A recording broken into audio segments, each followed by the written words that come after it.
Everybody out there, we are playing D&D live tonight, the Danse Macabre. I'm going to go ahead and let the characters introduce themselves, the players. But before I do, I will remind you that our streams are brought to you by our patrons and our subscribers. So if you like what we do, consider becoming one of them. There's some neat benefits you get from being a patron. So go check that out. There's a link below. Also, all of the maps that I use are created by Patreon creators, and their links are down below as well. Without further ado, I'll let everybody introduce who they are playing and who they are. Hello, my name is Bun. I am playing Archie, underdark refugee with a talent for weaving and wizardry, and possessing an affinity to dreams and nightmares.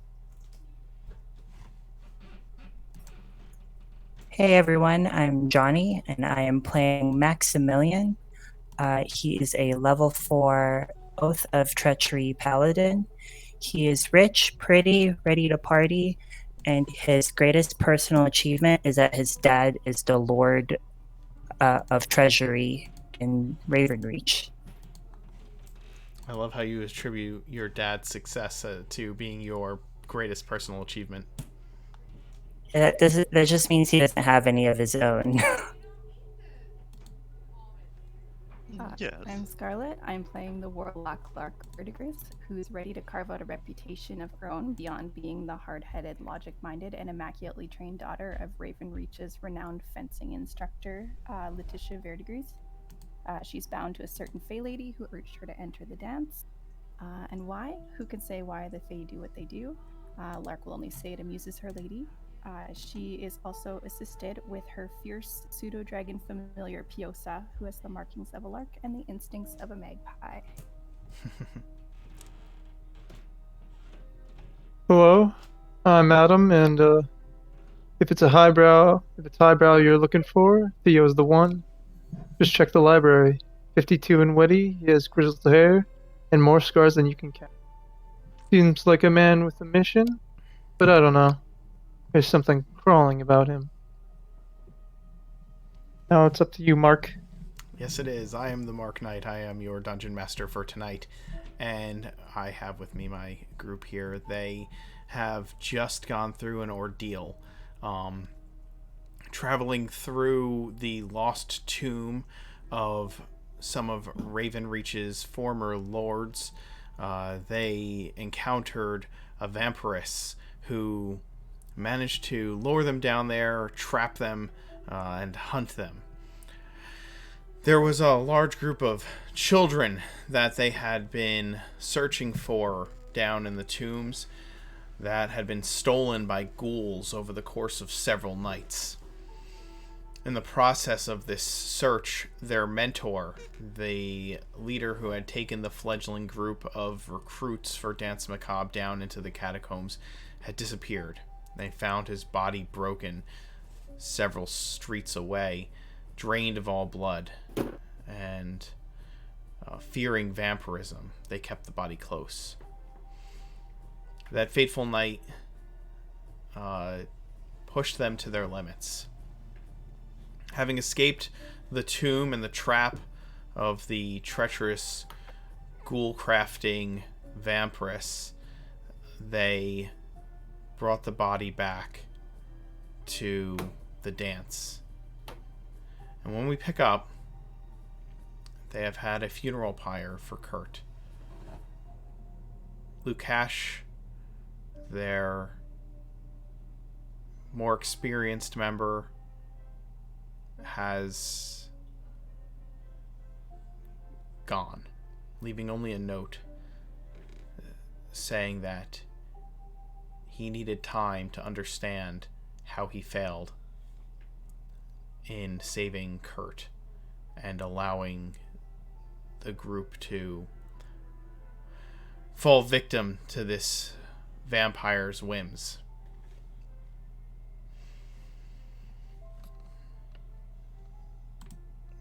When we pick up, everyone stands and watches as the body of Kurt burns. You're exhausted, both physically and mentally. You had already returned the children and dragged the ghouls' corpses back where Theo had intended for them to go. And the memories of that night kind of echo through your mind as you watch the embers and sparks and ash float into the wind and up towards the very, very earliest signs of the dawn.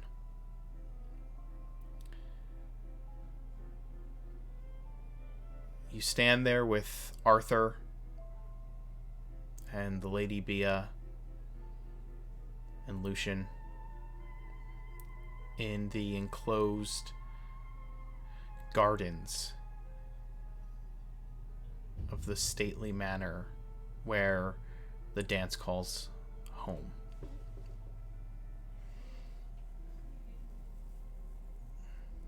Before the sun begins to peek over the horizon, Arthur approaches all of you. Get some rest, each of you.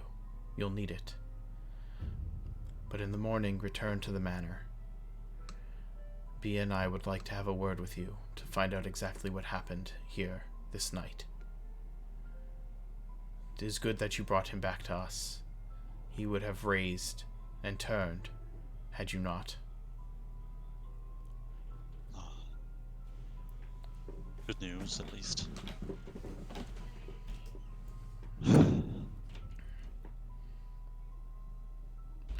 I spoke. Can't say I'm particularly happy with this outcome, but it's what he would have wanted. I don't think any of us are or could be. I've spoken to Lukash, but he seems to have gone off on his own. We only found this. And he hands you all a note on a dirty piece of parchment.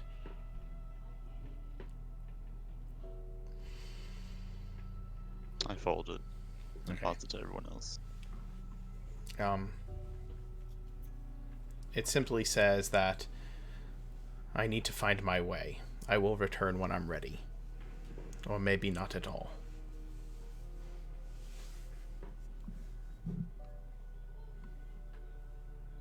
It's a dream. When I get it last, I'll toss it with the funeral pyre. Okay. Seems we've lost 2 comrades today. Is there any family here, or is it just the Danse present? At this point, it's just the Danse. It is literally right after the events that took place. You've, cleaned up the mess of it, as in you've returned the children to, a constable to get that sorted out. And you've also gathered the ghoul corpses that were left in the alleyway and kind of taken them back to Theo. Where would you have them go? I'd probably have them back to where I live. Okay. So you would have done that and then brought the body, and Lukash brought the body back to the manor in the meantime. And now you've been here dealing with this.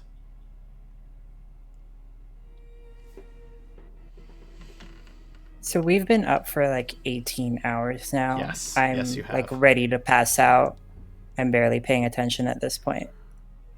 So given these developments, is the Danse going to dispatch someone else to deal with the vampire, or are they hoping that we'll continue?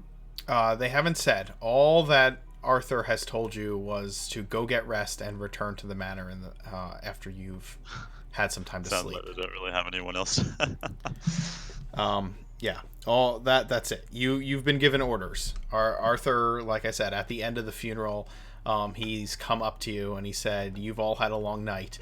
Go home, rest, return here in the morning.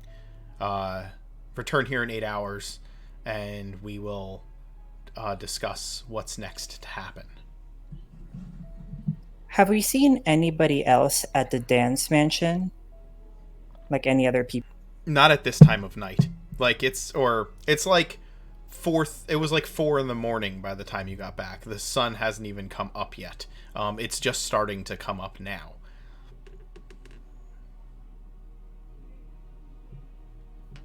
Okay, I summon a carriage to take myself home, Okay. and Archie, if he wants a ride with.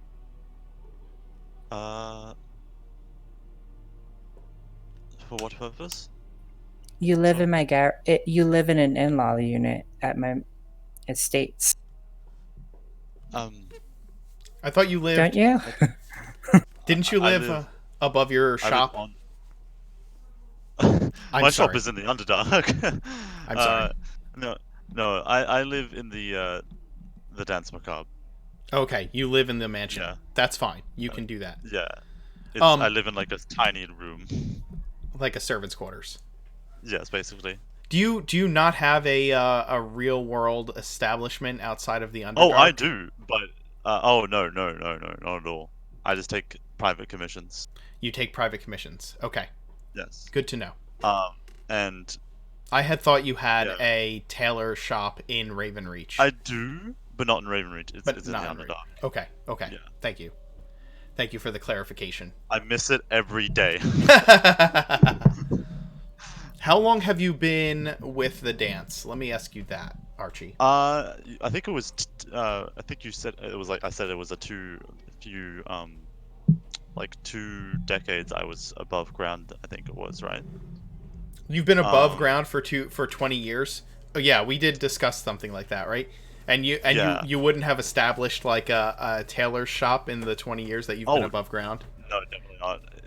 It would never be the same. It'd never be the same. Understood. And it would risk so much, as you know. True. That sort of that publicity would not be good for him. Okay. And he likes to keep things private. Yes. He likes to keep things like word of mouth, basically. Oh, I heard this like wonderful tailor, that sort of thing. If I'm desperate, I will put out like flyers and stuff like that, or ask a favor of the Danse Macabre. Okay. But no, I just do a lot of commissions, mostly for the Danse Macabre themselves. And yes. Okay. It's fitting. Our aesthetics align pretty well. Yes. Yes. What time would the Danse Macabre request us back? Arthur tells you to get a good night's rest and return. So let's say the sun is just coming up. Let's say it's somewhere around the 6 o'clock hour.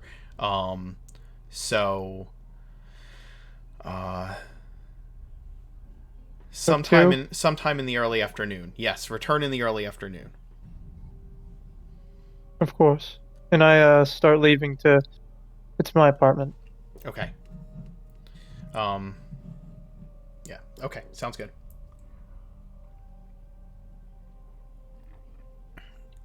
So yeah, Archie, you live in the servants' quarters of Tyminster Court, the manor house of the Danse Macabre. The house has been owned by the Danse, or by the Alt's family, for many, many, many generations. And has since been somewhat converted. You have a modest room there, but you have access to the house, and you have access to all of the the house was built to be a stately city manor. So the Alts live in the primary part of the house, but the servants have a servant's kitchen and all of that, right? Yeah. So I don't know if any of you have seen Downton Abbey, but if you've watched that, the manor is very similarly, I would say, sectioned. or segregated. So like Yes.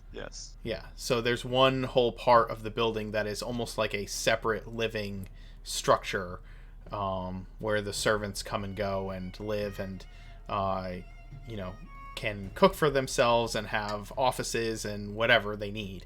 While the manor, the stately part of the manor, all belongs to the the Dolkas now. Yeah. Once the alts, but now the Dolkas, and their kin and their and the members of their circle, like their social circle, Yeah. essentially. I'd like to imagine they like showed him a room, and it's like, oh no, this room is dreadful. It's covered with cobwebs and stuff, and he was like, oh, I love it. It's perfect for mother. So he definitely took that one. Absolutely. And, like Archie personally would want to clean it, but he knows that it's wonderful for mother to have like all that sort of like safety nets and traversals and stuff. Yeah. I imagine that Archie would have like his portion of the room that's clean, and then leave certain corners of the room filled with cobwebs just for mother to spend time in. Yes. Lark, I assume that you will head back to your fencing school, where you have places to live there as well. Yeah, I have my small suite of rooms in my mother's apartments above the fencing school. Okay. Your mother is still active as a fencing teacher, correct? Yeah, she's still active, so it'd be too many cooks in the kitchen if I was assisting with that, but she hopes I'll inherit someday. Understood. Too many cooks. Too many cooks. Dangerous situation. Lucky for my stepfather's moderating influence there. Yes. And both your mother and your stepfather are still active members of society.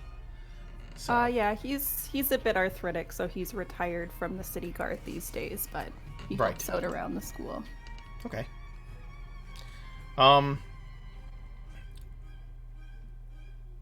As for Kurt's sword,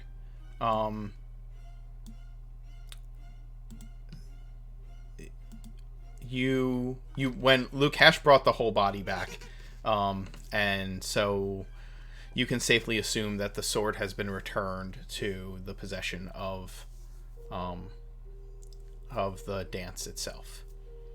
So, as for the Raven's Blade, Theo, do you still have that? Yes. Okay.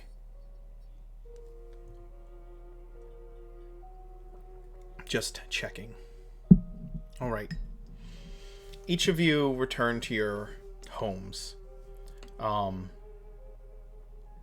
to sleep a good portion of the day away. As Maximilian pointed out, you've been up for a good 18 hours at this point. You're physically weary. And each of you basically just crashes that night. But all of you dream. Yes. Nightmares, I'm sure. No. Lark, you dream of a place of both emerald and ice. You stand, in your dream, you awaken from your bed and approach a full-length mirror. And as you look into it, instead of you standing in the mirror, you see the shape of a green-eyed woman. Probably a head or two taller than you. And incredibly elegant. Elegant beyond human imaginings. And you try to make out her appearance, and you simply can't. And in the morning when you awaken, you can't remember a perfect image of her. She's just kind of only the emerald eyes. That's all you see. And she reaches through the mirror to you and takes your hand and draws you in to the mirror. And as you look around, you see, like I said, a place of emerald and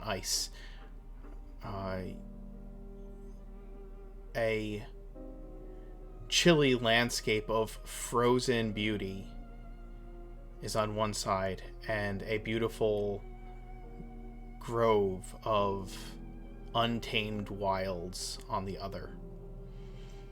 And you see as the frost from the cold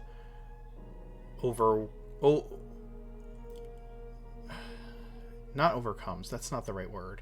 It washes over the greenery in an almost crystal clear formation covering all of the greenery. And you walk through this without any discomfort and in complete awe of its beauty.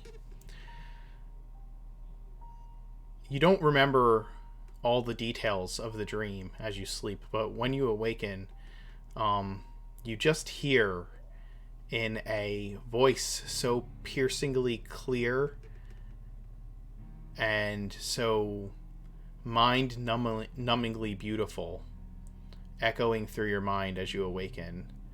I have plans for you, child. So many plans. You will be great. You will be terrible. It will be wonderful. And that kind of leaves you echoing through the night. Archie. Oh boy. This is gonna get trippy. Shadows. You sit huddled in a web of protective silk lines as looming shadows just assert themselves upon you, hovering over you and crowding in on your every thought, every word, every sight. You look for Mother. She has to be here somewhere. But she's not. She's gone. She's nowhere to be seen. She was lost in that dreadful dungeon. Where could she be? And you awaken in a cold sweat as the shadows pour down on you, with the realization that Mother is nowhere to be found, nowhere to protect you, and you are alone. Just blackness washes over you, and then you awaken in a cold sweat.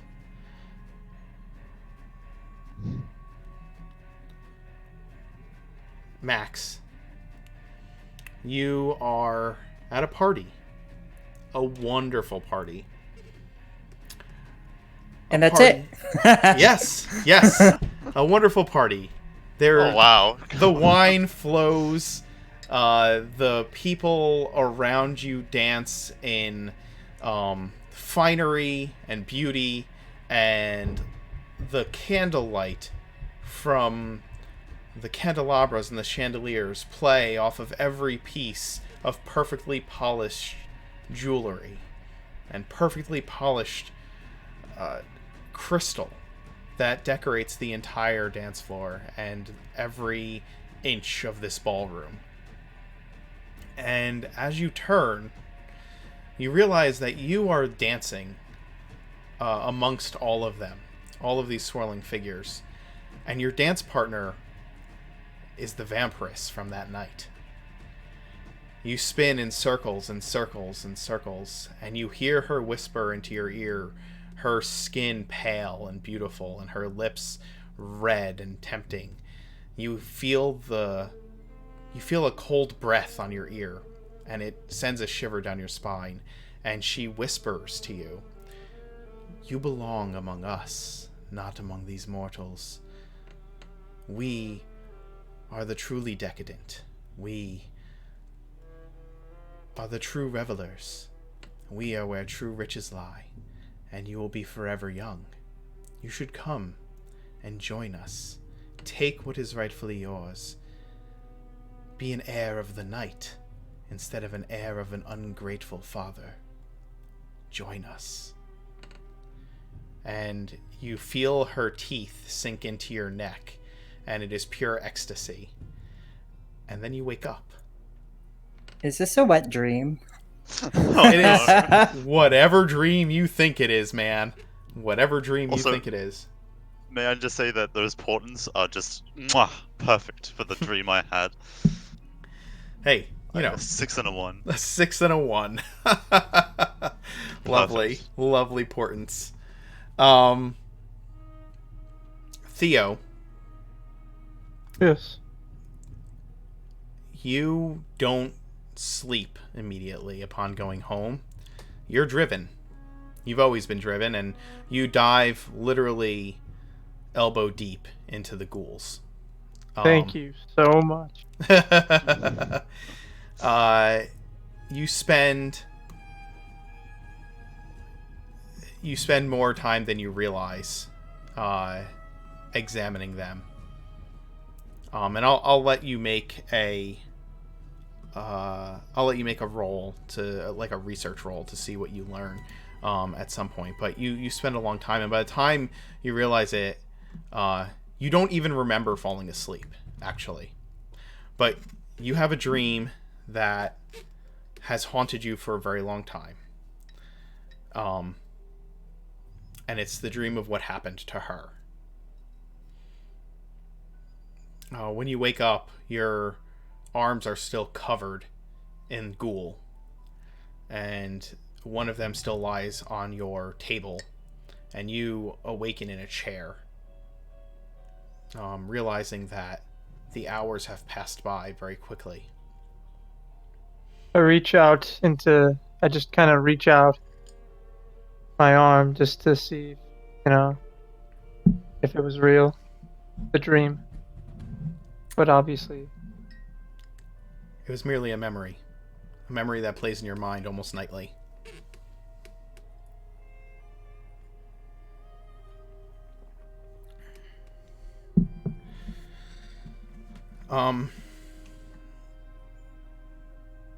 Theo, are you gonna spend some time with that blade, looking over it? yes. I don't know if well, do you have identify? Do I have identify object? No, I do not. But I was gonna bring it back and talk to the heads at The dance. yeah, Okay. they have to say. Okay. I mean, I do have proficiency in history, so I'm pretty sure I know exactly what this is and what to do with it. But Okay. Well, again, I told you kind of the backstory of whose sword it was, and Yeah. about the shape of the blade, and the shape of the hilt and everything. But yeah. You all return. You all return to Tyminster Court. Those of you who don't live there. And you enter through the servants' entrance. That's where the dance comes in, because the front of the house is for socialites, nobility, and guests. The Dulkas keep up an appearance. They are nobility within the city of Ravenreach, and so they need to maintain some semblance of normalcy with them. You go into the servants' entrance and you head down steps that leads down into a wine cellar. But off of the wine cellar is a door that is blended into the wooden walls of the wine cellar. It's a like a wood paneled wall, and when you press upon it, it opens into another hallway that leads to the meeting places, the preparation places, and the occult library of the dance. This is where you would go to find who you're looking for, Bee and Arthur. What's the librarian's name? Lucian. Lucian. Yes. Also, Max can probably walk in through the front door because there's Yeah. nothing weird because he's family. Max could. Lark probably could as well, as she is also I'll connected pay my to nobility. respects. Yeah. Networking is important Mm-hmm. for the family business. Absolutely. Oh, she's especially late. Archie, are you spending the time and money to resummon Mother? Yes, and I will also spend the. Oh wait, how much money do we have? Actually, it's a good question.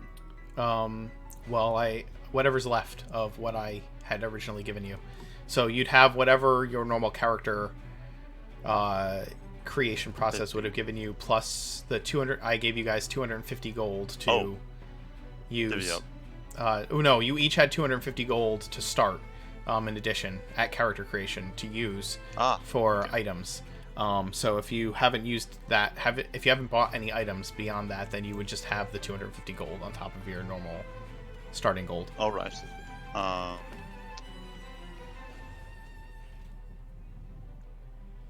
So that'd be 10 gold. How much does the healer's kit? 5 gold? I'm sorry? Healer's kit. How much does the healer's kit? Let me look it up. Hold on. Beyond think 20 it's has 5. an option to add it to your inventory. Yes, sheet. yes. Roll20 can add it to your inventory. I will. It's 5 gold. Yeah, I think so.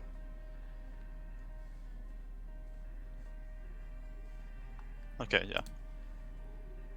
So that's gonna come out to 15 gold pieces. Yeah.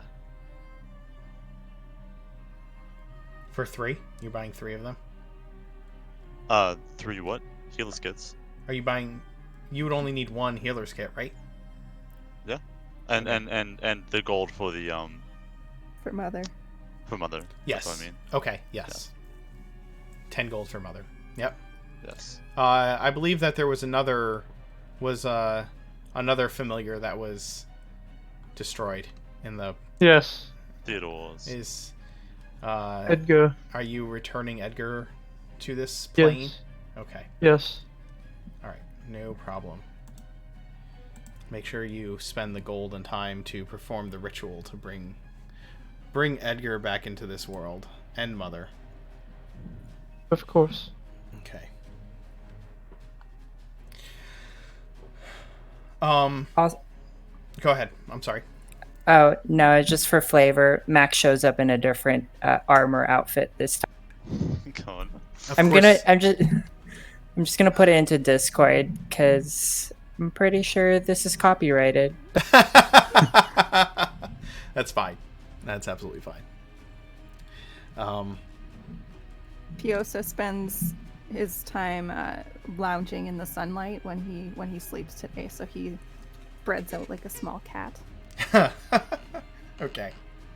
He would do that. Yes.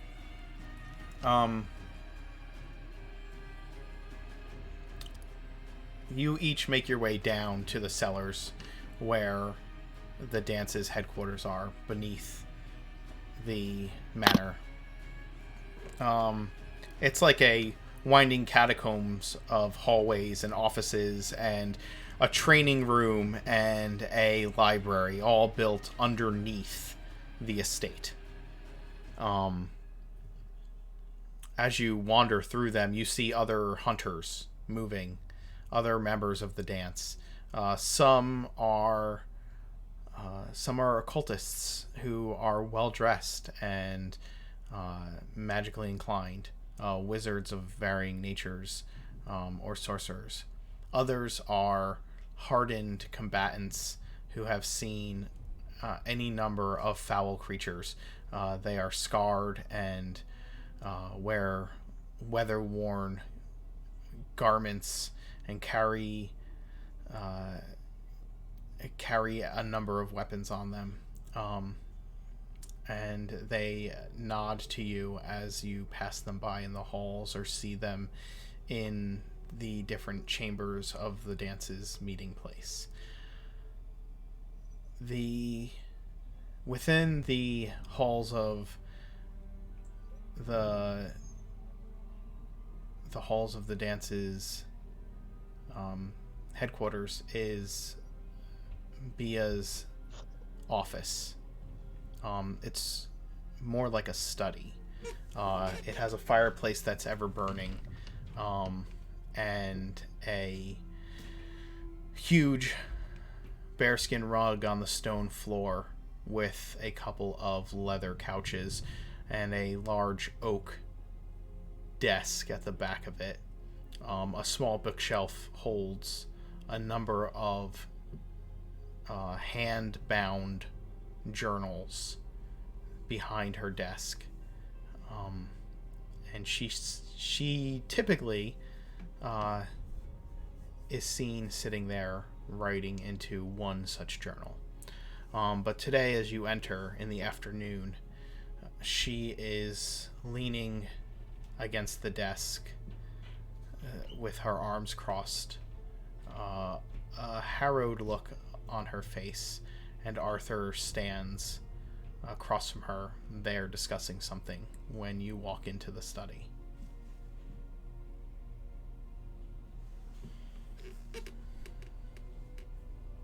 I think It Archie looks is just very quiet. Yeah, sorry. Go ahead. No, Archie is just very quiet. That's all.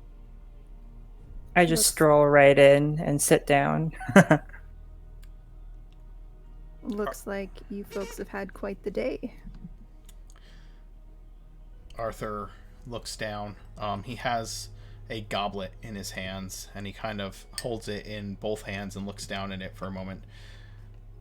We've had to inform Kurt's family of his demise and make funeral arrangements for a body that no longer exists.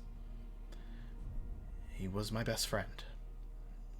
And so yes, it's been a very, very long day. Deepest condolences. He was a fine man and a fine fighter to last. Arthur smiles wryly. He was that. And B kind of places her hand on his shoulder. B is probably shorter than him. Maybe like 5'4", and to his 6 foot. And she has maybe chin length black hair, and pale features with dark eyes. And she wears a like a loose-fitting white dress belted at her around the middle. Arthur himself wears noble clothes, but you can see fraying around the edges, as if they are long used. Not what he would wear necessarily in public, at a gala or a ball, or even entertaining guests in their home, but what you often see him wearing around the halls of the dance. Thick leather coat over them, with a high collar.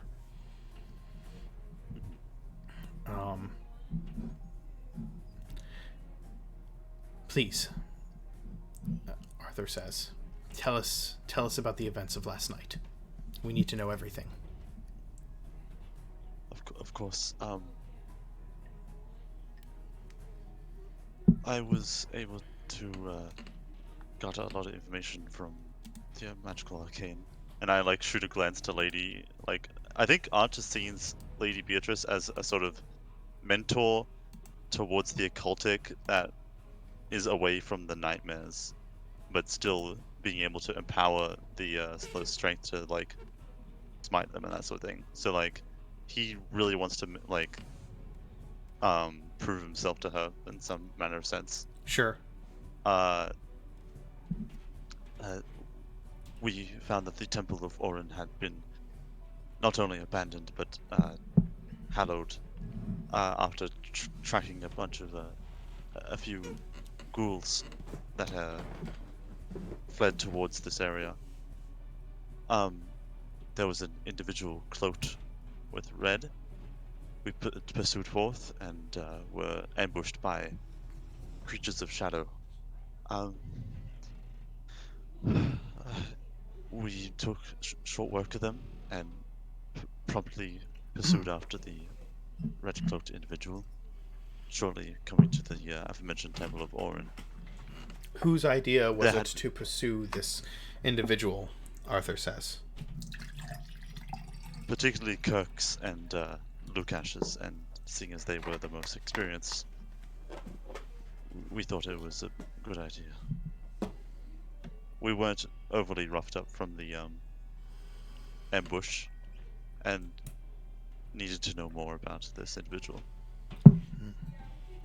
It did seem like the puppet master for the kidnapping of the children as well, so we figured dispatch the puppet master and it would be a safer Raven Reach.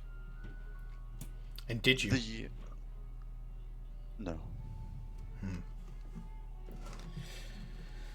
The puppet master in mention was the one who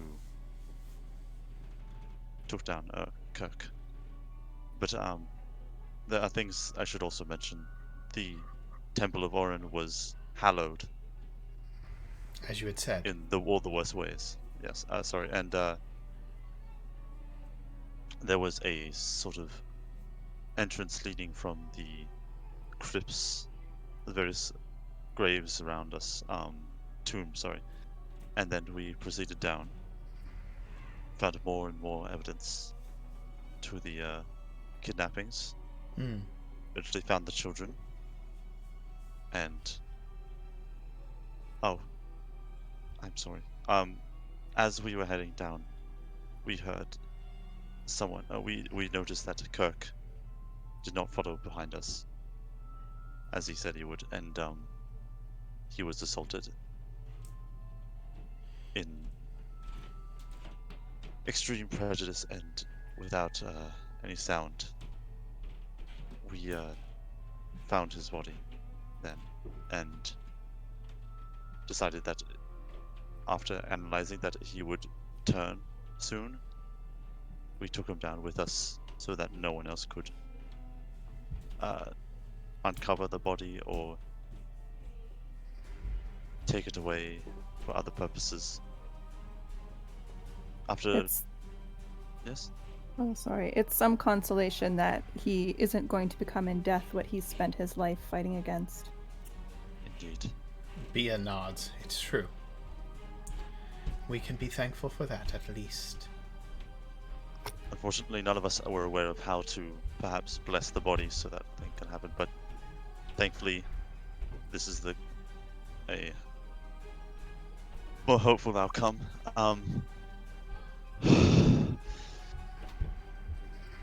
Children were rescued.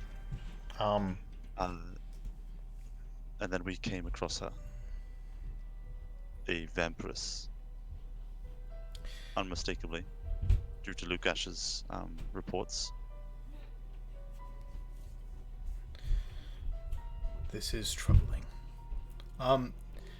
Bia, noticing that you are becoming, like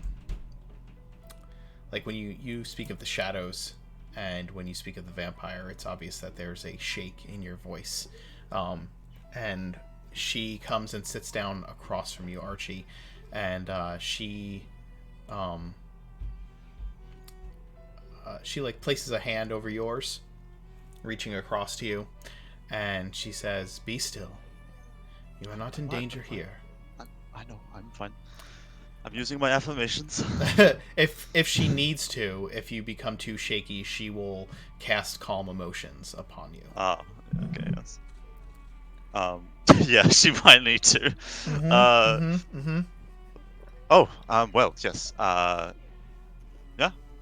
And then Lukash quite bruised her up. We had an aid of many a strange creature down there. She was amassing a serious undead sort of scourge, and somehow employed the use of a Umber Hulk to her advantage. Oh She my. somehow has some sort of dominion over its mind. I'm not sure how you could even fathom beginning that, but nevertheless. And we did dispatch a mimic. Reside. Well, Less important, but a detail that I should not forget. We also The have this, family. Oh, sorry. Yes. and I hold out the raven blade. It was in one of the crypts. The family of. What was the family's name? Browen? Archduke Nathaniel Bowen the First, Thank you, Maximilian. and, Yes. and his twin eldest sons, Vincent and Victor. Wow, you really are knowledgeable of the noble families. They're my family. Distantly. Distantly. Oh, I'm dreadfully sorry still, though. Yes, they were reanimated. Mm. Archie looks like Chipper. Just perfectly fine. Arthur. those have been dispatched and made dust, so they are unlikely to reanimate again. Arthur steps up and kind of holds out a hand to accept the blade if Theo is holding it out to him. Yes, I am. I give it to him. This blade was thought to be lost. Tell me, you have found it? What do you think its rightful place is? Shall we return it to the Duke? The family heirloom, I believe. It is, but That it's it also should. it's also said to be quite a useful weapon against the undead. At least that was the rumors. Ironic. We should. I have no use for it. Anyone else can. Perhaps best to return it to where it belonged. I do not know. I mean, I'd love it if it could be turned into a whip. Oh my god. Your tastes never cease to amaze me, Maximilian. But Perhaps. yes, Locke. I do definitely should have glanced to Locke. Perhaps it could be used to help deliver safer Ravenreach to the Duke Well, in the hands of someone skilled with such a thing.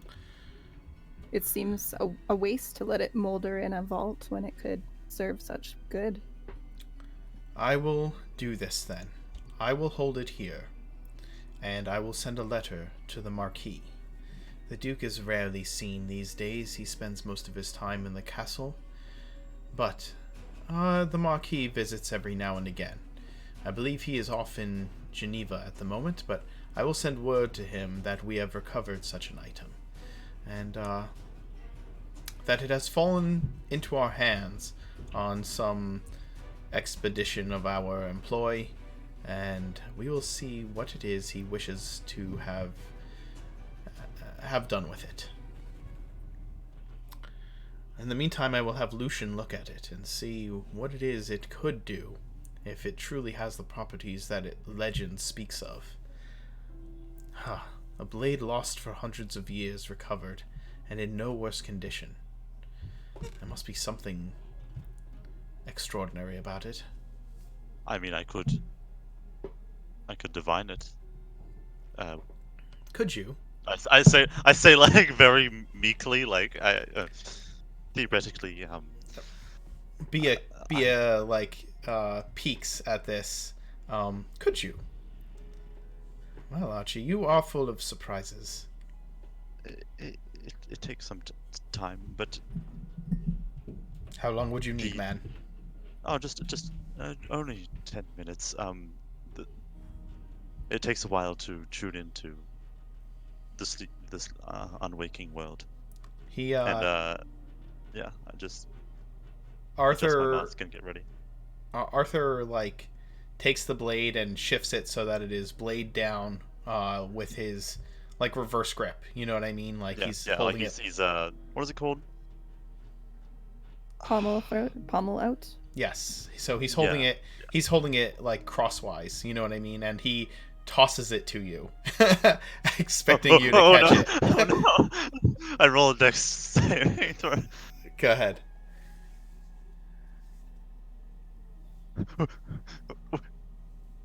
Do I catch it? Yeah. Yeah, you kind of Okay. fumblingly catch the weapon, being very thankful that it is in a sheath.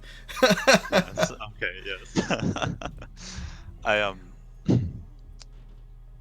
I very carefully, I'm you being the most gentle I am with it, pull it out of the sheath and then examine it in the light and then hold it and then press my mask against, I hold it upright with two hands and I press my mask against it gently and then I am just still for 10 minutes as I try to identify it. As you pull it out of the sheath, it gleams in the candlelight and the firelight in the room, just gorgeously, untarnished by time.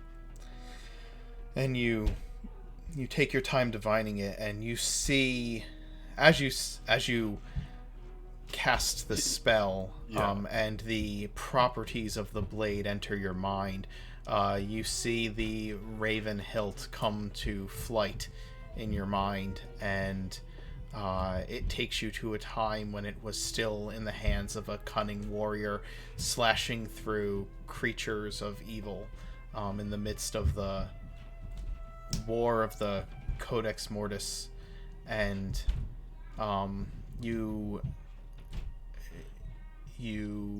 begin to understand what this blade was made for and what it does. Again, it is a silvered short sword. The blade... I'd like to imagine that the way Identify works is that he actually has a daydream of all the ways it was used or was meant to be used. Yeah. The sword is silvered. It has and gleaming. It never gets dirty. Yes. In mechanical game terms, you may cast protection from evil and good on yourself as an action by speaking the command word from the sword. While the spell is active, the bearer deals an additional 1d8 slashing damage to any creature that the spell protection from good and evil would protect against. Interesting. Once the property is used, it may not be used again until the following dawn. Okay. Cast protection. Unless you have a card, I'm just going to try and write this down.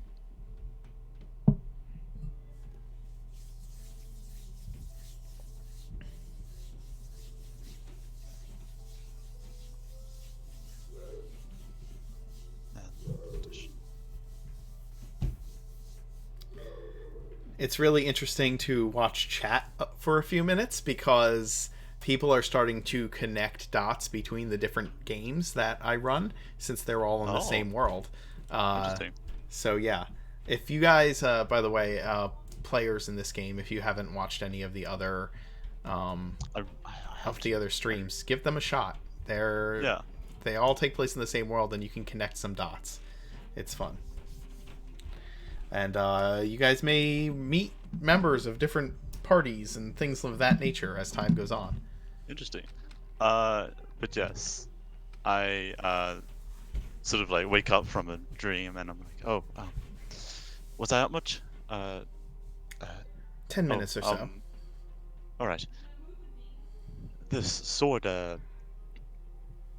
if you speak a command word, do I learn what the command word is? Yes, you do. That doesn't mean I know what the command word is yet, but yes, okay. You know it. I think you, or I make it up on the spot. Kaka. No. That's a bit silly. I think that's a bit out of tone with the environment of this campaign. Definitely.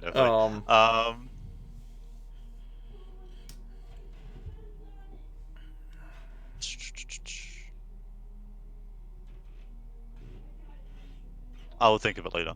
Yeah. While speaking the command word, you can sort of ward yourself from both evil and good creatures, the creatures of nightmares and dreams. While this sort of property is active for the duration, possibly a minute, you are empowered against those creatures, and your sword, the strikes of your sword are deeper and more longer lasting.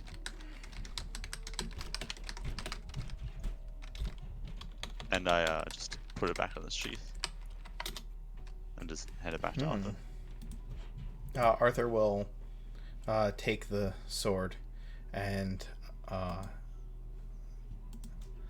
impressive weapon indeed. And just so you're aware, the spell protection from good and evil, from evil and good, lasts 10 minutes. Oh wow! Yes. So for 10 minutes. Does it require concentration if cast this way? If cast this way, no. The sword is Okay. the sword is what is creating the spell. Yes.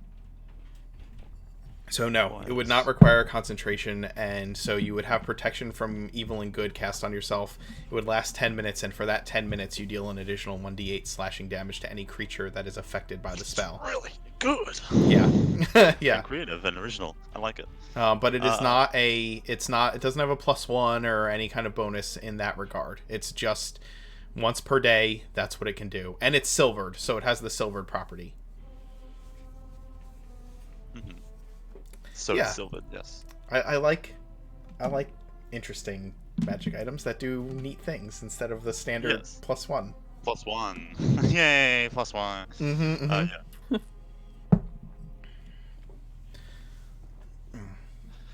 Okay. So Also, it's silvered, so it's particularly nasty against those Yes. kinds of creatures. Quite Well, effective dispatching of vampiress. Oh was- yes, very effective.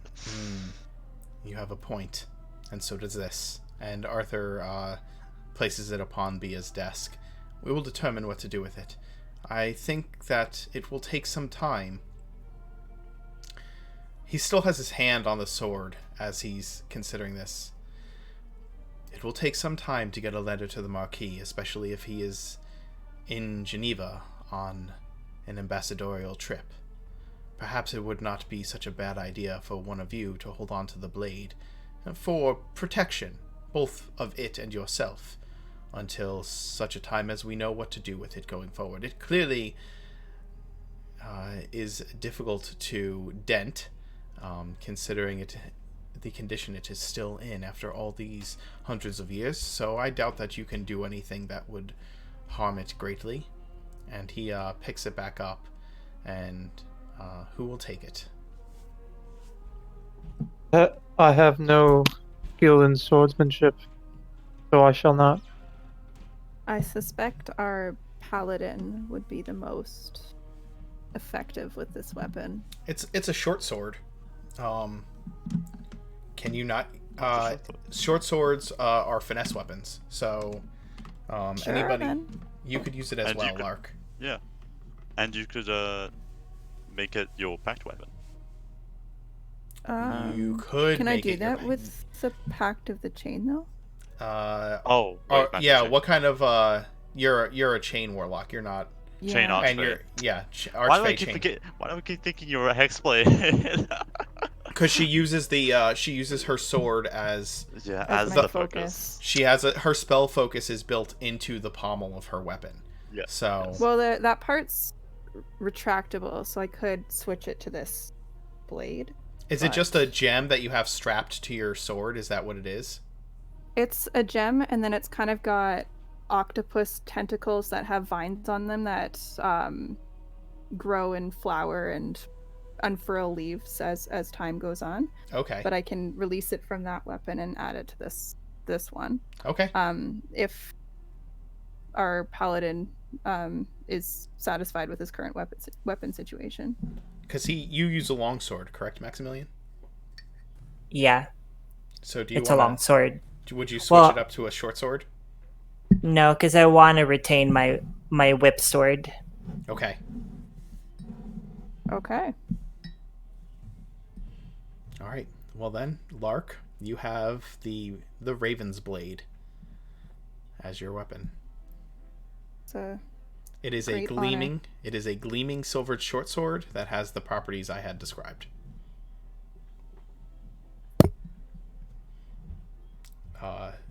Again, the pommel is the head of a raven, and the actual crossguard itself are raven's wings.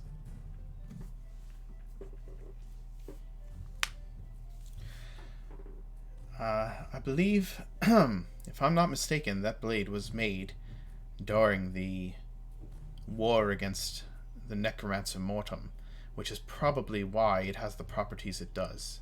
I assume it was made specifically to battle that creature.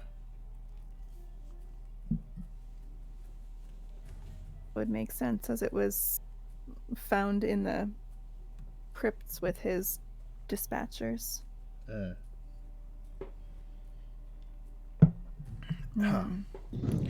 So, Are there any things in your diaries or in the annals of the Danse about this particular vampiress and battling her in the past? that is something that we will need to discover. Do you know her name? She did not disclose such information, sadly. And it's kind of hard to defer vampires, I assume, when red is probably a very popular color. Bia says, take the description you have of her to Lucius. He may be able to find something. We will deal with the vampiress from here. I think it is going to take a more practiced hand to deal with such creature. Understood. She did have a penchant for kidnapping children, which was quite obvious, but Indeed. Yes. It went She to a said- whole another level. Yes, she said that she would take the children back. So it's best that you keep watch on them. We will have someone stay close to that part of town for the time being.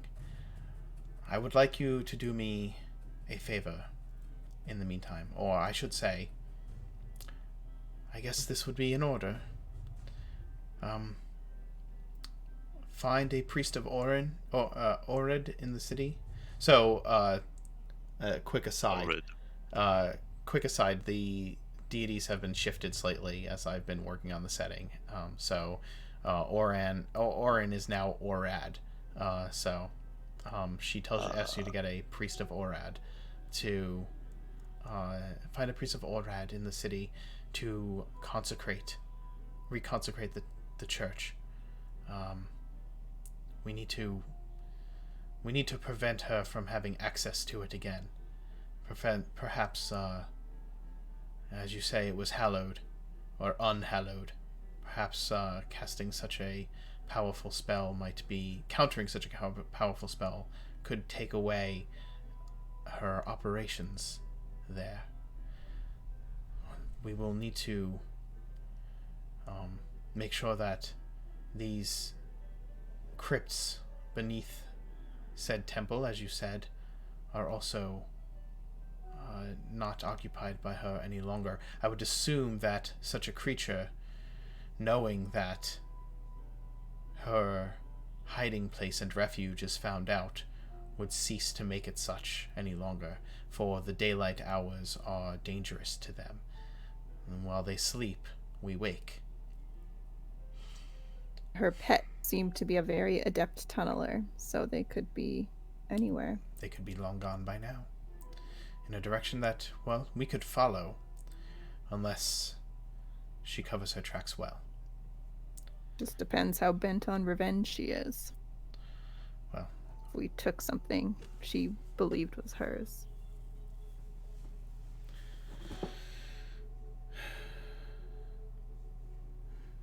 Yes. Which is why we will have members of the Danse patrolling that neighborhood quite thoroughly in the next few nights. We have something else for you we think might be a little bit more your speed. It's more investigative than putting yourselves in harm's way. I know that confronting ghouls could be a rather harrowing experience, and obviously it was much more than that for all of you. This one is a bit more on the research and investigation side of things. And she goes back to her desk and grabs a like a leather folder, like a leather portfolio, and hands it out, or holds it out to the group, who I'm assuming at this point you're all sitting around the little table on the that's on the bearskin rug, on the leather couches during this conversation. Yeah. And No, I'm still at the edge of it. I'm smoking. of course you are. How young are you? I'm 19. Wow. He's 19 and he is living every moment of it. Living every vice. Yeah, jeez. If we're being true to Victorian times, I probably have an opium addiction by now. And well, a shit ton of snuff powder. we're in a setting that's a bit more of like medieval Tame. Gothic, but there's a bit of a Victorianism to this city, or at least the Gothic tales part of Victorianism, but it's not. It's still much more. It's much more D&D high fantasy setting with a dark bent than like a No Oliver Twist workhouses. Yes, exactly. We're not like what is it? We're not in a Victorian area. It's not like a Dickens era time period right It's now. not really Bloodborne-esque. No. So anyway, Bia Not kind yet. of I say getting ready to weave all the the new Bloodborne styles. Lady Bia holds out the leather folder into the middle of all of you. I take it. Okay. What's inside? She just kind of she makes that little noise. As you take it, and she looks around at all of you. There was a murder in the theater district. The constables are quite perplexed by it. I would like all of you to look into it. Anything Yes, particularly ma'am. mysterious? I say, like, anything particularly mysterious about it? Well,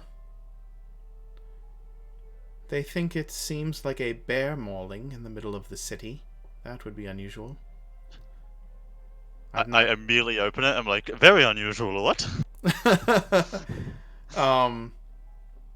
There are sketches inside. Any pieces missing I'm sorry? of the body? Was the entire body there, or were pieces missing? Oh, the body was there. And yes, pieces were missing. There are sketches inside of the body, which was This is all real? This is all realism? yes. There's no... Okay. The sketch. No, it's a caricature. The No artistic liberties taken? the body. It's of the body. The head is missing. Wow. And there are claw marks that do not look consistent. Well, I'll need a nature check from you to see what the artistic rendering would see. Definitely. Nature. And if you want, you can have your companions look through it. But that's a decent roll. The claw marks are not consistent with a bear. There's no way that these are bear claw marks, but they are certainly too large for many other creatures. I was gonna say would I have seen a bear, but I've probably seen a bear rug. You're sitting in a room with a bear rug. Yeah. I like glance over at the claws, like, no, that doesn't look right.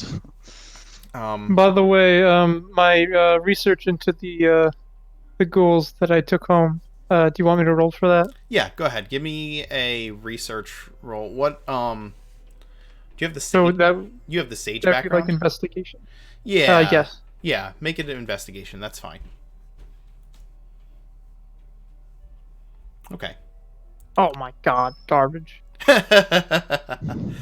And what are you trying to divine or discern from the ghouls? I'm looking at the anatomy of each different ghoul. I'm looking for amount of blood. I'm looking at bones, Okay. stuff like that. Okay. Taking the flesh off of each individual body.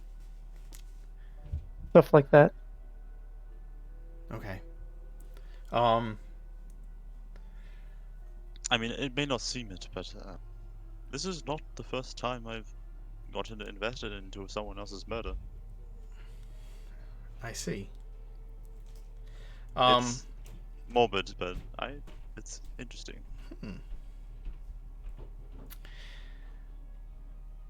The written descriptions are of an animal attack, a large animal attack. The city watch assumes that it was a bear, but they do not know how a bear could have gotten into the walls of the city, and are looking into, being that it's the theater district, looking into any kind of entertainment that employs large animals. It says that the murder took place in the alley behind Poe Alley Theater. And that it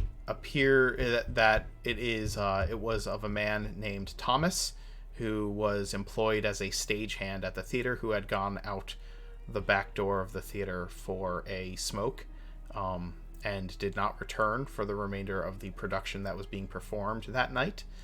And he was found having bled out from the variety of wounds and headless. What phase of the moon is it currently? Wow. Right to that, huh? Yep. Yeah. Wow. That evening, both moons were in full. Okay.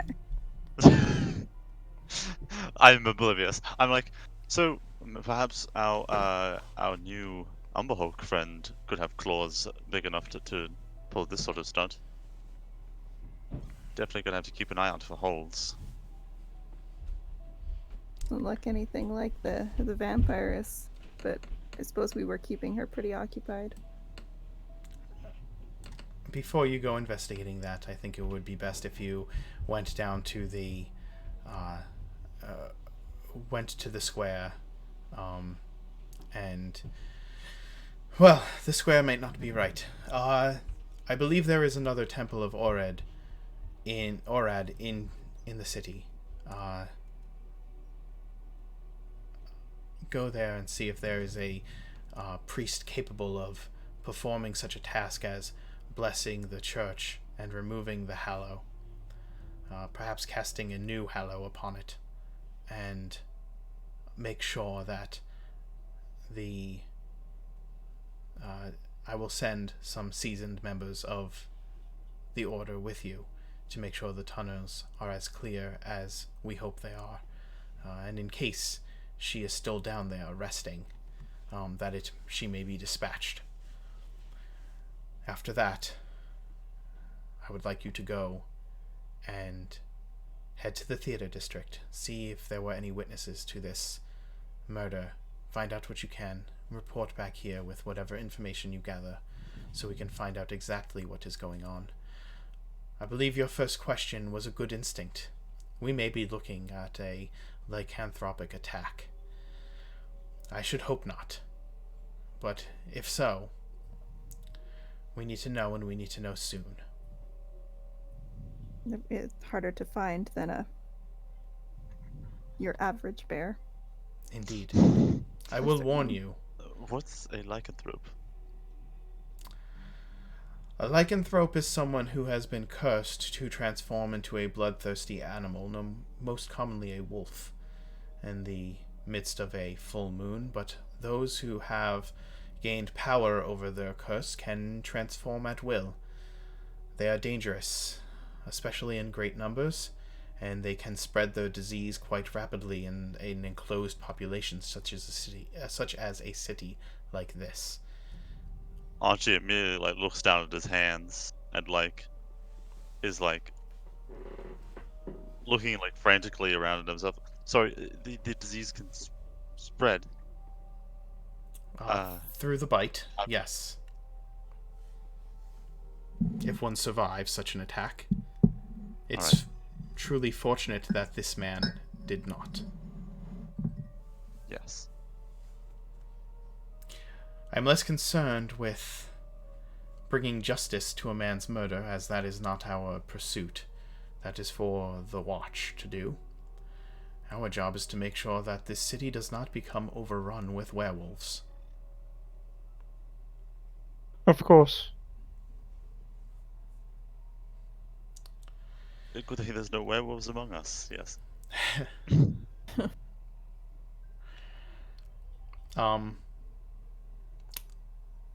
The Dolkas dismiss you to do what you've been tasked with. And Question before we yes. go. So in the temple, there was some sort of dark magical book. Is that something that they would like brought back to the dance, or they would like yeah. the Temple of Orin to deal with? And I should let them know that it dispose of. is warded to all it is warded beyond avoidance, and that it would do disastrous things if touched. See what the priest can. If you find, when you find a priest, ask them if there is something they can do about such a thing, and then bring it back here. Do not touch it if you can avoid doing so. Definitely. Do you I have the ability to manipulate objects through magical means? Mage hand, yes. Very helpful mage hand spell now. Well, that's a useful spell for us to use, yes. Right. Good. Gather it up. Be careful. See if the priest can do anything with it. And return it here. We will put it in the library, or lock it away, if it needs be. That might be safest. It was wise of you to bring this up. I'm glad you remembered. And Bia kind of shoots a glance at Archie. I am very downtrodden now. But I'm thankful that she brought it up. You've had a traumatic day. It's no excuse. It's no excuse. I must be better for Bia. Go. Do what you have been tasked to do. Alright, Theo starts walking out. Are heading there? towards... Sorry. Yeah, go ahead. I'm just saying that I'm heading towards the church. Okay. I'll tag along. Would there be any priests that that associate with the nobility? Are there anybody? There would probably like a higher up, like an archbishop or something of that nature. But the most commonly practiced religion in the city is worship of Thondra, more so than anyone else. But pretty much every religion would be practiced in Ravenreach. Do we need a priest of Orin, or can it be a priest of Thondra? You could probably find a priest of Thondra to do it, but I think Maximilian may not have picked up on this, but those others of you that are in the room who would be more sensitive to the fact that people have feelings might realize that she suggested finding a priest of Orad in order to, maintain, like with like.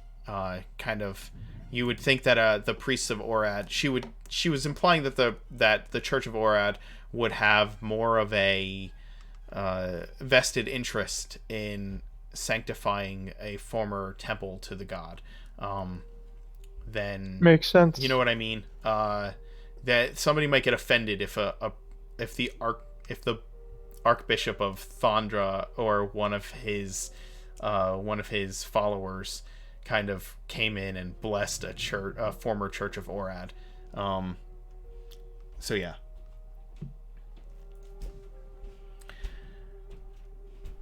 But B mentioned that there is another temple in the city. There should be there's another temple to Orad in the city. Again, you could find a temple to pretty much any of the good gods of Oradin in Ravenreach. Did Bia disclose where exactly we could find it, or was that up to us? Is that something any of us would already know? Probably, yeah.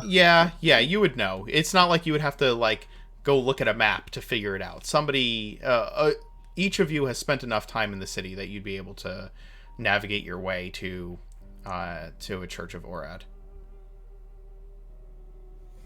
And would we know if Orad is of a lesser presence? I can't say the word presence in the city. Yes. Yeah. Orad would be of a lesser presence in the city. You guys prepare to head out, and I will. Let's take a quick break, real quick. If you guys are around, there's someone asking about what we do in chat. If you as players, I'm going to keep your mics on. If you want to just talk to the audience and catch them up, I will be back shortly. Okay. Is that in your stream or in the? Yeah, in the stream. Twitch? In the stream, in the Twitch stream. Okay, I don't have that pulled up. I just have your. I do. That's okay. Cool.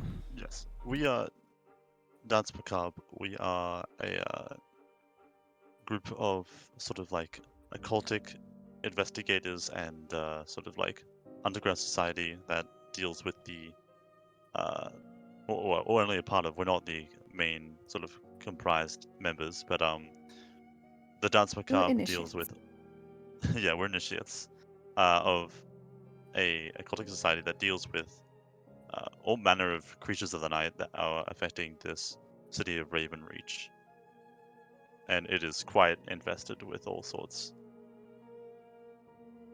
I think I had the word doc up.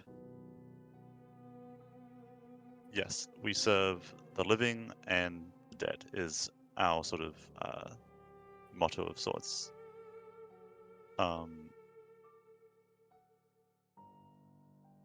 We protect the ignorant. Hello, I'm back. Yes. Welcome back. We slay the creatures of the night so that the living and the ones that live in the light can stay ignorant in peace. For the benefit of mankind. The order was founded 15 years ago, apparently. our main sort of contractors are Lady Beatrice Dolce, Lord Arthur Dolce, and I'm just making that connection now with Maximilian. You son of a bitch. Kurt Wald, who was Arthur's best friend, but and the hunter that first led us out into our first mission. He sadly fell to a vampiress, and we are now going on without him to try and continue investigations and bring justice to his death.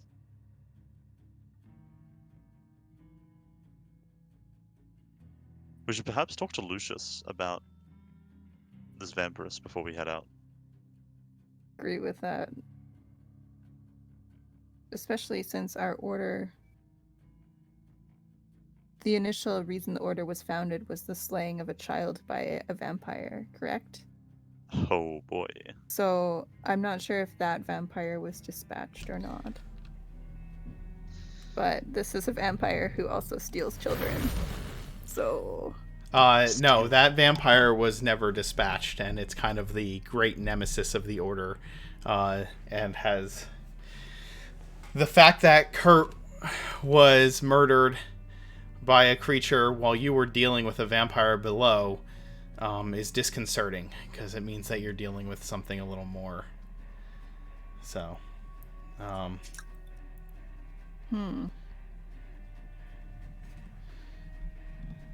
Dio, no, the Marquis does not know of the existence of the Danse. The Danse is a very secret society. They work in the shadows. We're like the Teenage Mutant Ninja Turtles, except, we don't eat pizza.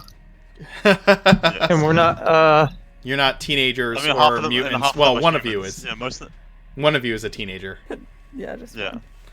this one. Anyway, thank you all for watching. We've been at a consistent 10 viewers throughout the majority of the stream tonight, which is amazing. Wednesday nights tend to be very busy nights for D&D. A lot of games out there on Wednesday nights. So, yeah, seriously, thank you so much for sticking around and viewing. Thank you, everyone.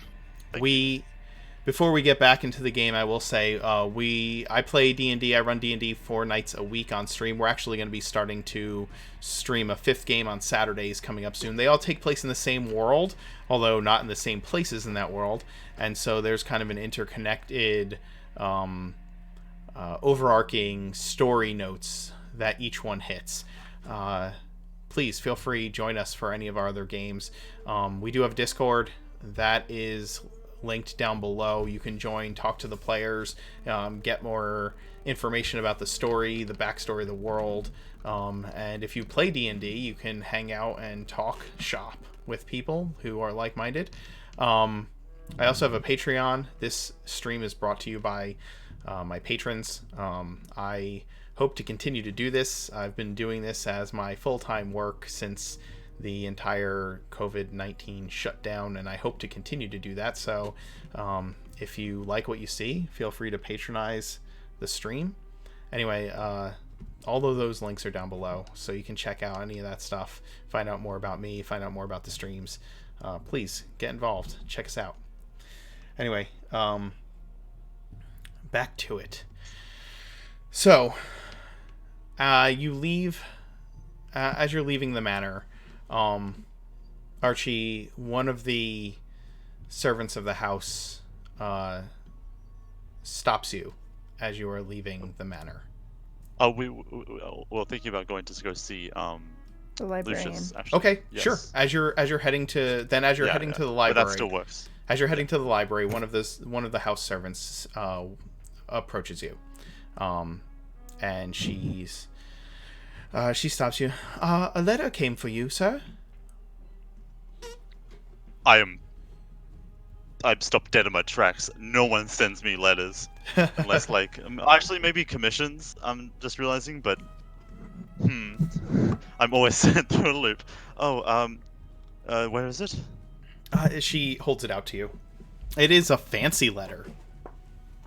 Oh, it's in a very fine envelope. made of like crisp, perfectly folded parchment. Okay. Is there a seal? There is. What is it? It is a very, very significant seal. It is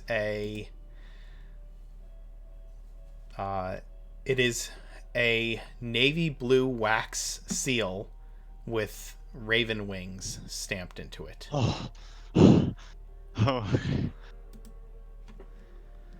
Okay. After seeing the seal, I just relax. I'm just so relieved, and I open it. Archie, is that your full name? Is just Archie? What do you go by as a tailor? Is it just Archie? No one knows my full name, and it's just Archie. Mm-hmm. Okay, so it is on the front of the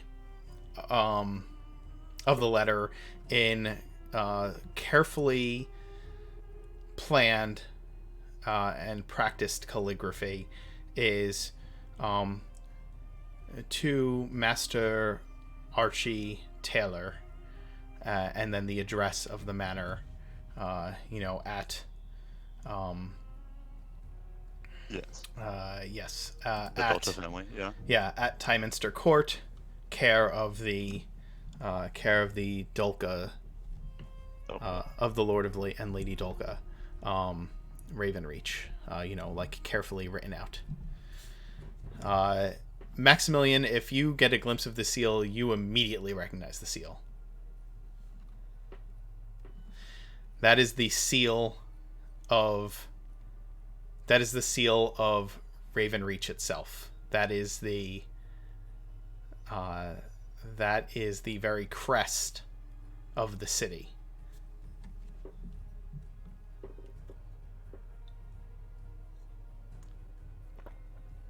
Did everybody die on me? Yes. Oh, No. I'm just waiting for the rest of the letter.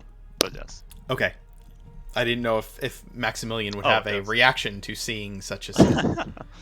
Oh, sorry, Actually, I got disconnected. Oh, Gotcha. Actually, Edgar would like to say something. Caw-caw! Yes, yeah, that's exactly what he would say. So Maximilian, the seal on it is a navy blue wax seal with raven wings, and in very carefully practiced script on the front, it is addressed to Master Archie Tailor of Tyminster Court, care of the Lord and Lady Dulca. And you recognize the seal as the seal of the city. I It's think the Duke's seal. Oh, I'm super jealous and I'm trying to hide it, but when he opens that letter, I'm like really close behind because I'm trying to see why Archie would get a letter and I wouldn't. I suppose roll stealth, I guess. I don't know. But yeah. I just continue reading. Unawares. You open it and the letter says, Master Tailor, sorry. I thank the servant, and then it's like, sorry to keep you waiting. Thank you. And then of course, go my back to lord. reading. I You're do a not double trained. take. I do a double take.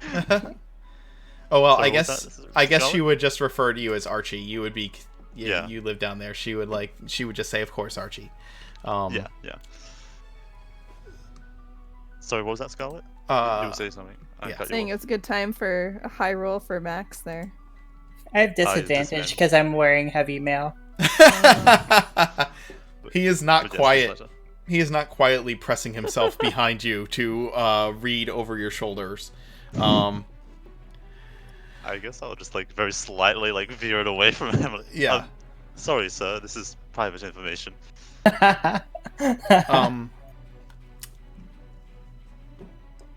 Master Tailor, I am writing to you on behalf of the Duke.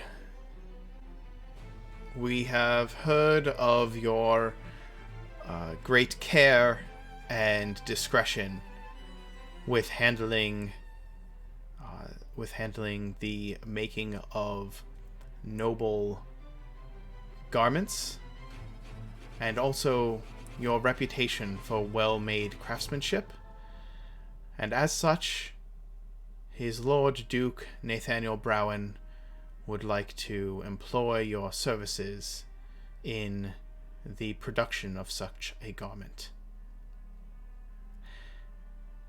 He asks that you would care to meet him at your shops, should you have them. And if not, then if you would be willing to come in attendance to the Castle Cora to obtain the necessary measurements for adapting such wardrobe for the Duke. He also asks that if you do have said shops, that you would be willing to keep them open past your normal business hours in order to maintain his discretion, and meet with him in the late hours past twilight. Otherwise, he asks that you would come to Castle Cora under the cover of night in order to avoid any prying eyes who seek to disturb his affairs.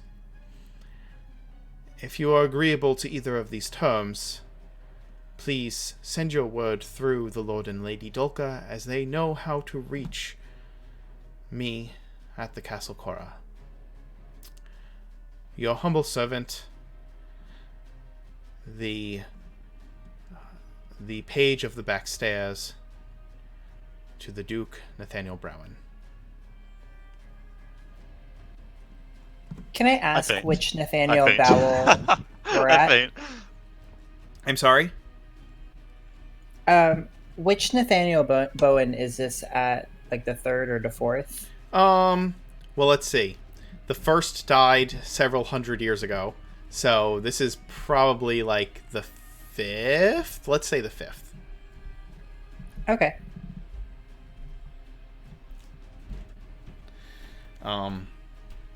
If you really do faint, I am gonna read that letter. Yeah, you can read it. I read it out loud. Okay. And then I fan you with it. Archie, you awaken to Maximilian fanning you. Is this all a dream? Everyone else in the room, you've nightmare? now heard the contents of the letter as Maximilian has jealously read it out loud to all of you in the hallway leading to the library. Who's Nathaniel Browen? Nathaniel I Browen? lightly smack him awake. Like, get yourself together. The Duke is asking for your presence. I don't know when though. I have to return the letter. How long are we going to be doing this today? This mission? Yes. Can I Okay, drag well, him I'll up? do it tomorrow. Yeah, you kind of pull I him drag to you his up. feet. You wouldn't dust him off, though, because you would get dirty doing such a thing. Yeah. If there's a, what do you call it, like a study or a drawing room nearby, Oh, there definitely is. I'll start penning a letter for Archie with a response. Archie, it was we would be happy it was very, very clear in the letter that the Duke wanted the utmost discretion. Like, keep this shit boy. quiet. Keep this boy. quiet. Oh, am I messing this up for you? Oh no. Oh no. But I'm penning a letter for you. No, with like a response. No. I will write it myself. We are to never speak of this. This is on me. If this gets out, I'm dead. Possibly. And then Theo comes up from behind. Speak of what? Exactly.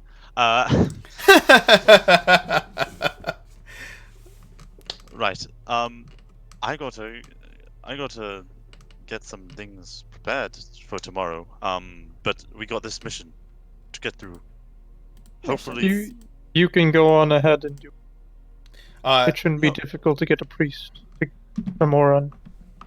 I you feel sure? that some of us can manage the priest, and you can get your I mean, tailoring affairs in order. you're going back to the place of where or you're going to be taking him back to the area that. I don't You know, believe the Vampiress would come out during the day. yes, it's Fair still point. mid-afternoon. Fair And point. the letter did not suggest a date, just asking if you would be willing to offer your services and whether you had shops or not, so that arrangements can Right. be made, essentially. Should I just go in person? The Just skip the whole. the letter asked. Okay, so to review, So it asked for like, oh yeah, that's right. It asked to like know what my plans was, so it could have like some preparations in made. correct, Yeah, and they said I that the will. Dulkas would know how to respond Yeah. to said letter. Perhaps you could send a garment along with like a cloak or something that wouldn't require Well, no, I need close to get. tailoring, so he can see your skill. I don't know what close. I think my skill has been Made precedented. Apparently, he just needs measurements done and the commission to be told. I do dreadfully ask that this stays just between us. All right. I Just tell business is Archie. I would tell Archie, like, this is your chance to get into the castle. Nobody's been allowed into the castle. You need to tell me everything that's going on in there. You need to tell me what it's like. No one's gone into So- Castle Cora? No, the Duke's been sick. It's been closed off. The Duke has like withdrawn himself from society since the death of his wife during childbirth. Oh, right. The Marquis is the one who does all of the like for many years there was like the Duke basically governed through letters and through pages 17 years ago. Yeah, that's right. and since the I guess you would say the like the public presenting of the Marquis of his son, you know, once he became of age, his son has been his representative in the courts and in the city, like kind of governing through his words. But the Duke himself has been incredibly reclusive. So this is why the letter implies such you can ascertain that this is why the letter implied such discretion, and that he would want to either meet at your place of business after business hours under the cover of night, or that you would come to Castle Cora under the cover of night outside of prying eyes. Like, he is incredibly reclusive since the death of his wife. Definitely, and it's gotten worse and worse, like, over the years. Like, when his wife first died, he still would like make appearances when necessary, and as time went on, it became worse and worse. So okay, I'm like commenting on your clothes, like, okay, you need to dress up. Okay, when you go inside, you need to tell me if they still have servants in there, how many servants, how are the ballrooms still looking, how are they presenting you? In full respect, sir, I do not believe I can disclose that information. Fine. With the tone of this letter, I feel like this is something that will be taken with extreme subtlety and care. So, I think I can probably still come to see the cleric, but I will have to whip straight away afterwards to see the Duke. I should get a letter right away. Give the librarian my best regards. I'll be right back. And I will just go off and start writing a letter. okay. Okay. On to the librarian. Indeed. The library is an interesting room. It is there's actually stairs down into the library because of how big it is, and it is underground. So you like take steps down into the library, and the bottom and like the floor of the library is a stone floor that has a silver magical circle in the center of the room, a big one that can fit probably like 8 people inside of it. There's a small kind of unassuming desk in one corner, and the library itself is 2 stories, with a balcony around the second story that is reached by a ladder, a sturdy ladder, but a ladder nonetheless. All along the outer edge of the balcony are magical runes, warding against things like scrying and teleportation and all like forbidden spells and things of that nature to protect the dance from prying eyes. The librarian himself is sitting at the desk, reading a tome. He is a thin man with severe lines to his face and completely white hair, even though he is a bit young to have gone completely white. And he has a scar that reaches from ear to jaw on the left side of his face. He wears a vest and rolled up sleeves of a well-pressed shirt beneath, and sits at a very, very with very, very proper posture as he reads this tome. He has bifocals on as he studies it. In the meantime, there are books moving about and being shelved by unseen servants, several unseen servants throughout the room that are replenishing the stock of the books in the library from a large cart that has many tomes of varying size and bound in various both strange and mundane materials.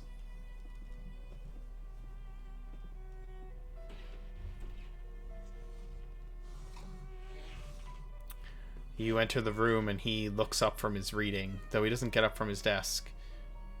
Can I help you? We wanted to inquire about vampires in the city and perhaps known vampire lineages, or which ones are interested in children. I think Archie had the most questions, but he's indisposed. Oh, shoot.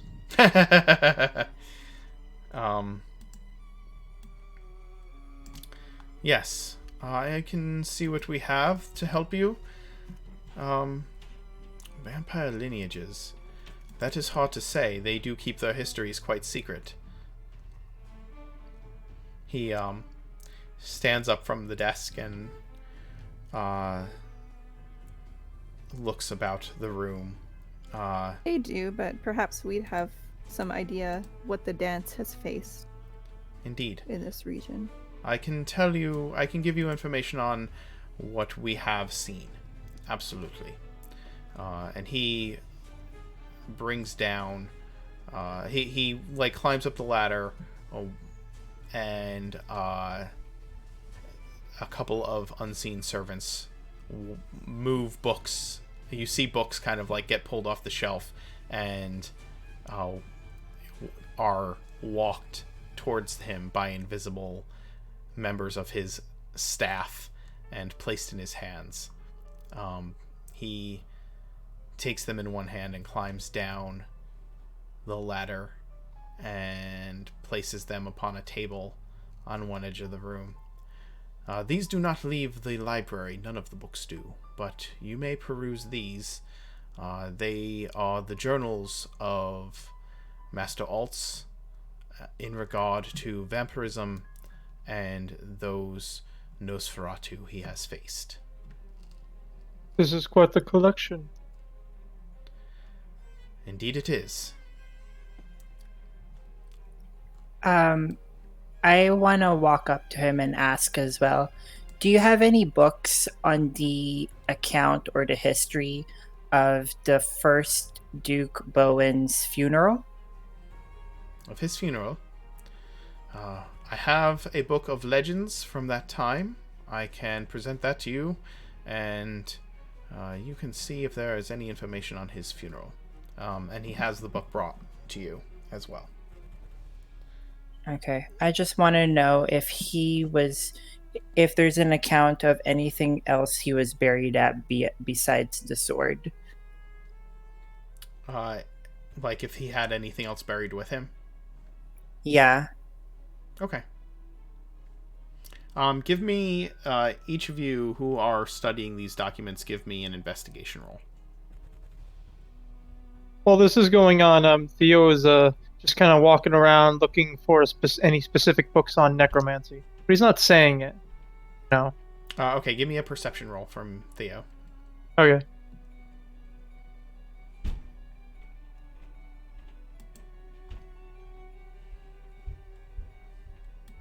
Oh, Great rolls today, everybody. Yeah. oh, Off to a yeah. good start. Everybody's rolling fantastic. Oof. Okay. Yes, I forgot my reading glasses. Yeah, you're sure that there are books on necromancy here, but where they would be, you're not sure. You don't know, because there's literally 2 stories worth of books in this room, and trying to spot one would be difficult without making a overt effort to look for them. Not to mention that the books are the scroll work of each book. Some of them are in common, but many of them are in varying languages.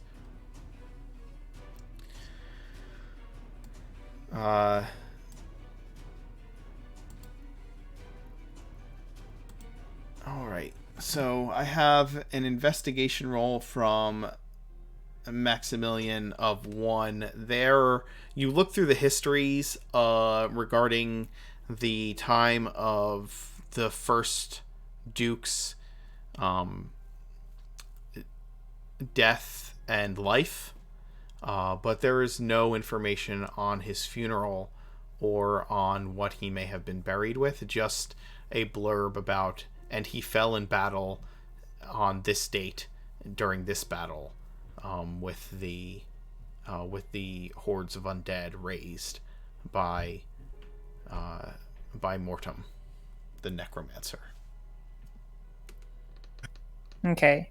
And then when I see if there's an unseen servant nearby, I'll just pass it back to it. Is this would this by any chance be an organized collection? Theo, you're cutting in and out, unfortunately. My apologies. One sec.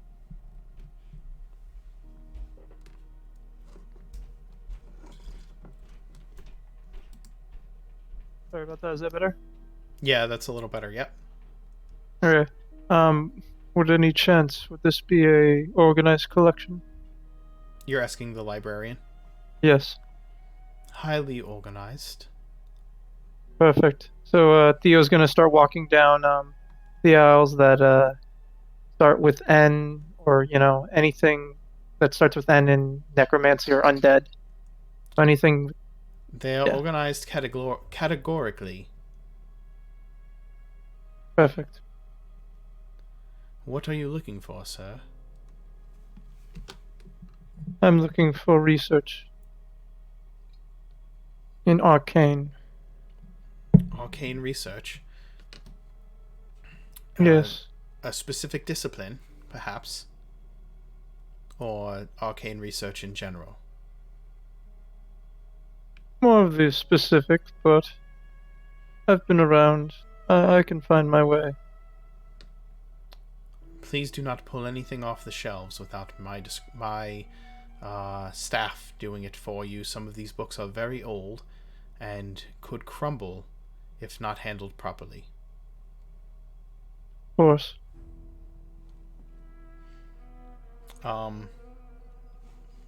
Okay, so Lark, you rolled an 11 investigation.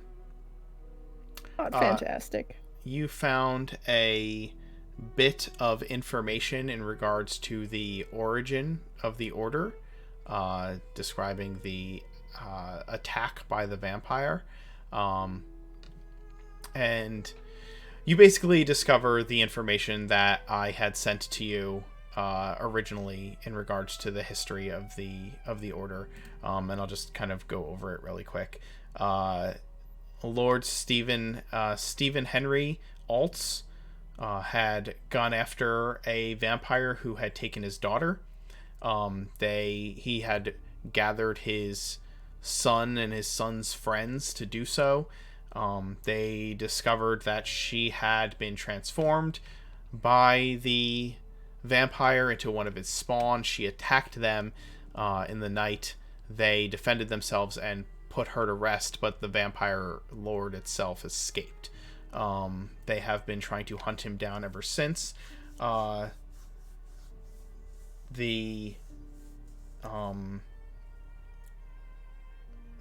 His son, Lord Richard Henry Altz, had died on a mission hunting the creature who had turned his younger sister into a spawn of a vampire, and so he had been killed by said vampire.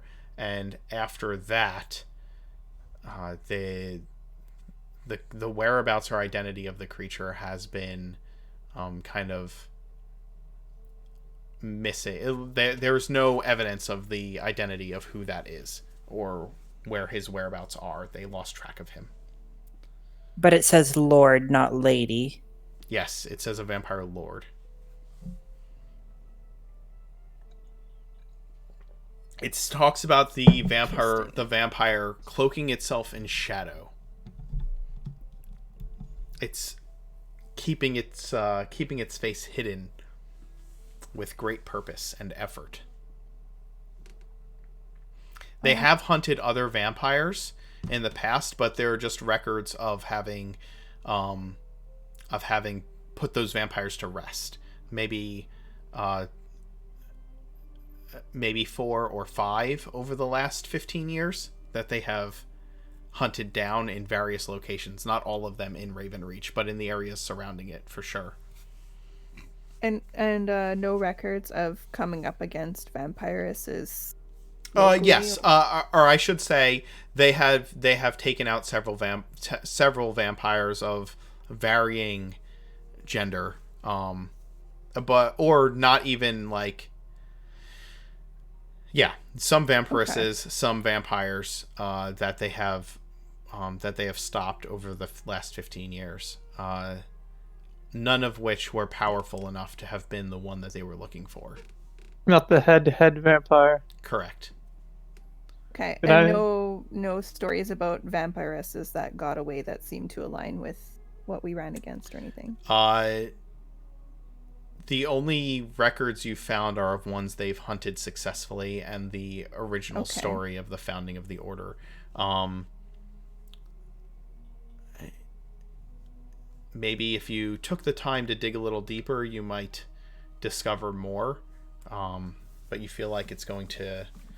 You look at the books that Lucius has given you, and you realize that you could literally spend hours and hours studying them to find what you're looking for. And Lark's not one to stay locked in a library. Also, we have the mission.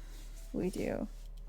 But it's worth telling him that there is a vampiress on the loose, so whatever information he finds might be helpful for the dance in general. I will do my research and pass it along. Hey, Or a Lucian. scarlet cloak. Yes. Could you research for us, are there any blood rituals that specifically require children? I don't know off the top of my head, but that is absolutely something I can look into as well. Why do you ask? The vampiress had plans for those children. If she were feeding, she could have just gotten any age, but she specifically took kids. That is interesting. I'll see what I can do. Funny, usually it's virgin's blood that they want. God. Is it? Yeah. I mean, I mean, know. in most movies. In the ballads at the taverns. This ain't Twilight. Oh God. I'm thinking more Hellboy, but whatever. Yeah. Whatever floats your boat. Archie, what are you doing while they're researching? I have comprised my letter. I will put it in chat. Okay, sounds good. I will take a look at that as you have it. And I will hand it to our whoever as our courier. Oh no, no. I was asked to deliver it to give it to Beatrice Dolce. That's Dolka. I'm a Dolka. Yeah, I don't fucking trust you. Out of character, I do not trust you. I'd end up sending my own letter where you and I get invited to the castle. Oh God. Oh God. Weekend at Bernie's all over again. Oh my God. So You'd probably Theo, suggest a party. For the princess. so Alright. since Theo's still looking around, do you want me to roll again for perception or no? Yeah, you can roll again for perception as you continue to look. Oh my God, what's with these rules? You're Something's saving wrong. good ones for later. Oof. Yeah, when we don't need them. I told you I had a premonition. For his...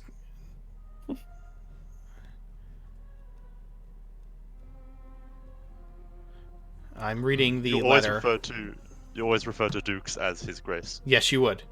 Yes. For his grace, I am most honored by your summoning and request. Although I do not have an established public workshop due to the nature of my commissions, I will most definitely have access to any materials that may be required for your request. I do believe visiting the castle under cover of tonight would be the most discreet and safest option. Please excuse my ensemble as I value discretion, especially with this request. Yours faithfully, Archie. Okay. Do you pass that on to the alts to Beatrice, yeah, and to the Dolkas? Yes. Okay. Yes. She informs you that she will get it to the castle promptly, by whatever channels are necessary. Wonderful. Or to the Duke's servants, to the Duke's page. All right. In the meantime, Yes. you return to the rest of the group once you have completed that. He is ecstatic. Excellent. Yeah. He's They- brimming with excitement. They are still researching it within the library when you return to find them.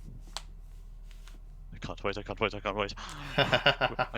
need to get all my equipment ready. So, any progress made? I Not found really. this interesting snippet about the establishment of the order. Oh yes, do tell. Theo, you find the take books a you're look, looking read for for, by the yourself. way. Oh, I do? Yes, you do. But I can't take it without someone noticing, because I know my rolls are garbage. There are a number of books on necromancy here. Oh. And well, so instead of grabbing a book of necromancy, I don't want to scream. I don't want anyone knowing that I'm entirely going for necromancy. So instead, I find a book of the undead. So it's at least Yeah. Give me a little like. Let me ask you this: what languages do you know? Oh, I know Draconic. I know Dwarvish.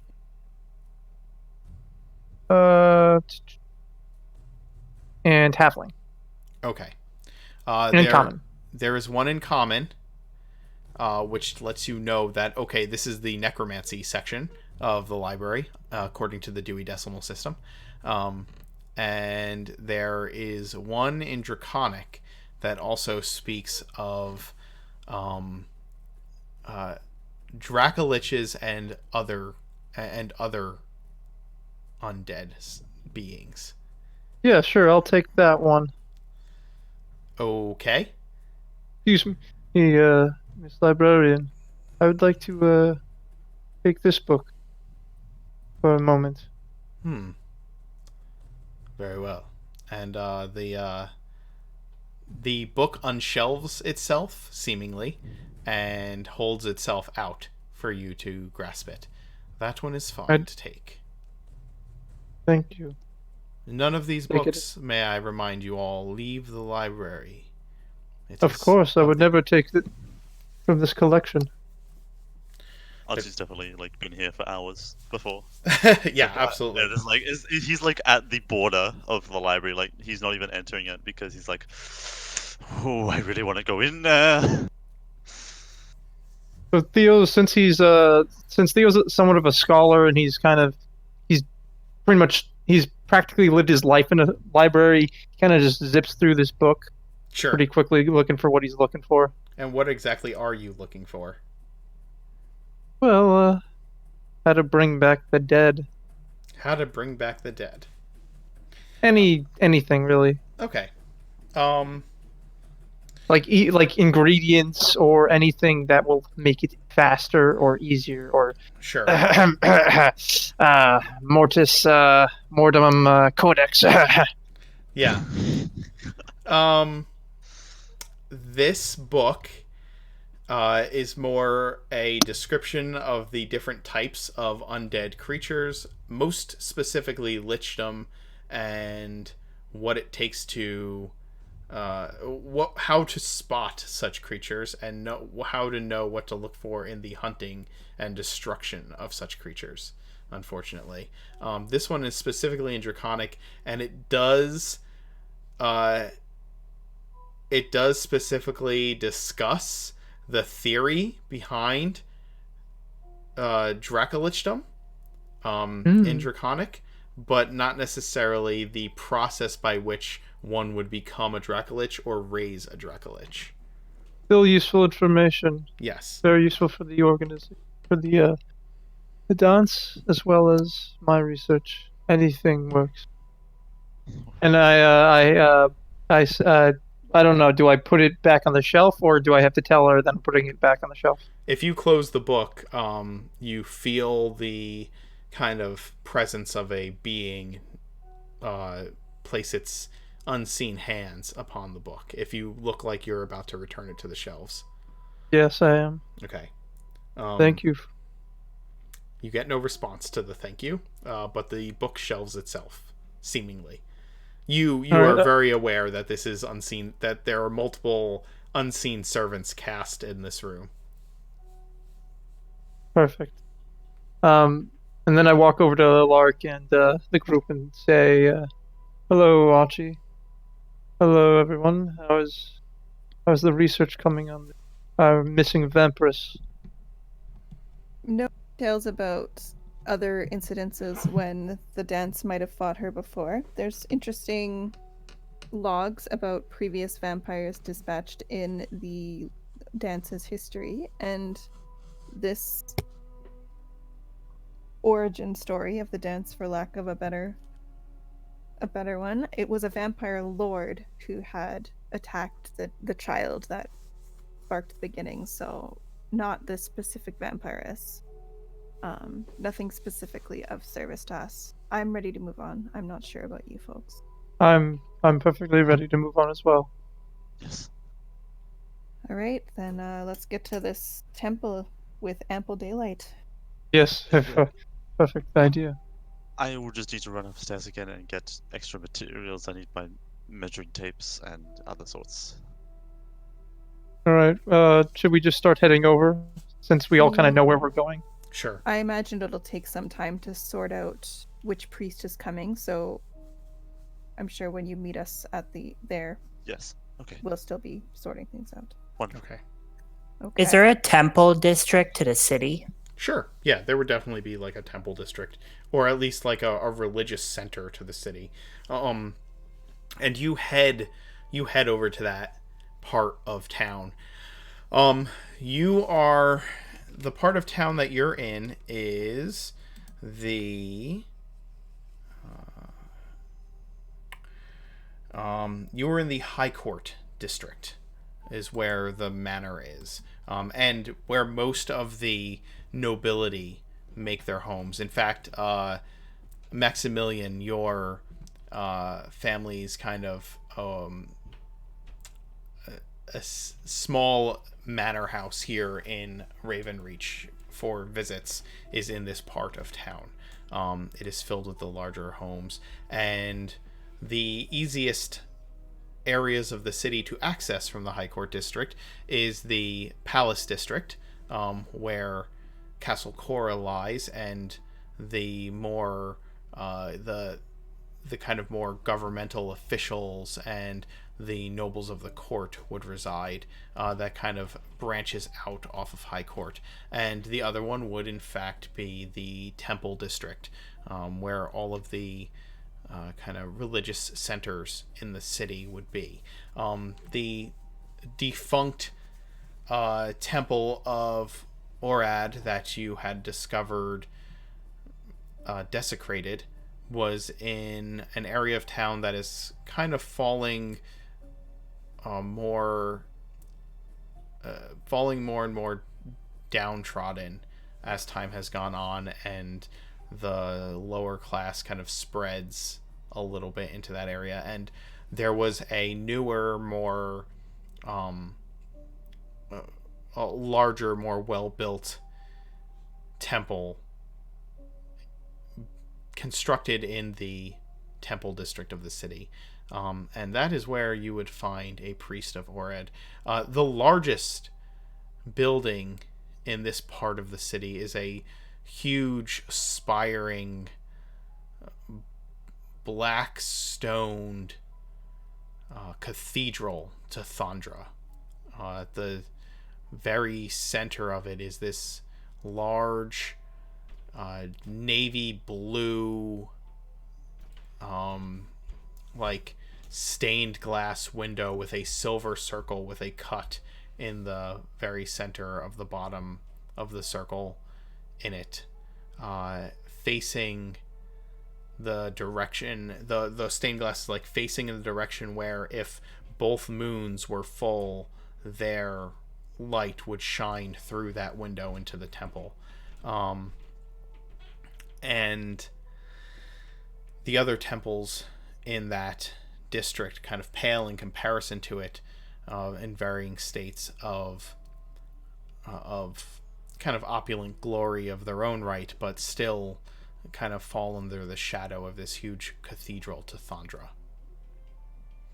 And there, amongst them, is a temple to Orad, and the temple to Orad faces the dawn. It's built so that it faces the dawn, so that the full light of dawn would shine upon it. And it's made of a white stone. It is the brightest building in this district, and you know that when the dawn comes, the sun, the varying colors of sunrise play upon the surface of the temple so that it burns with kind of a red and yellow like glow to it as the sun hits it. And that's where you head as the afternoon wanes a bit after the time of your research. The doors are open, and you can hear the sounds of a projected prayer coming from within.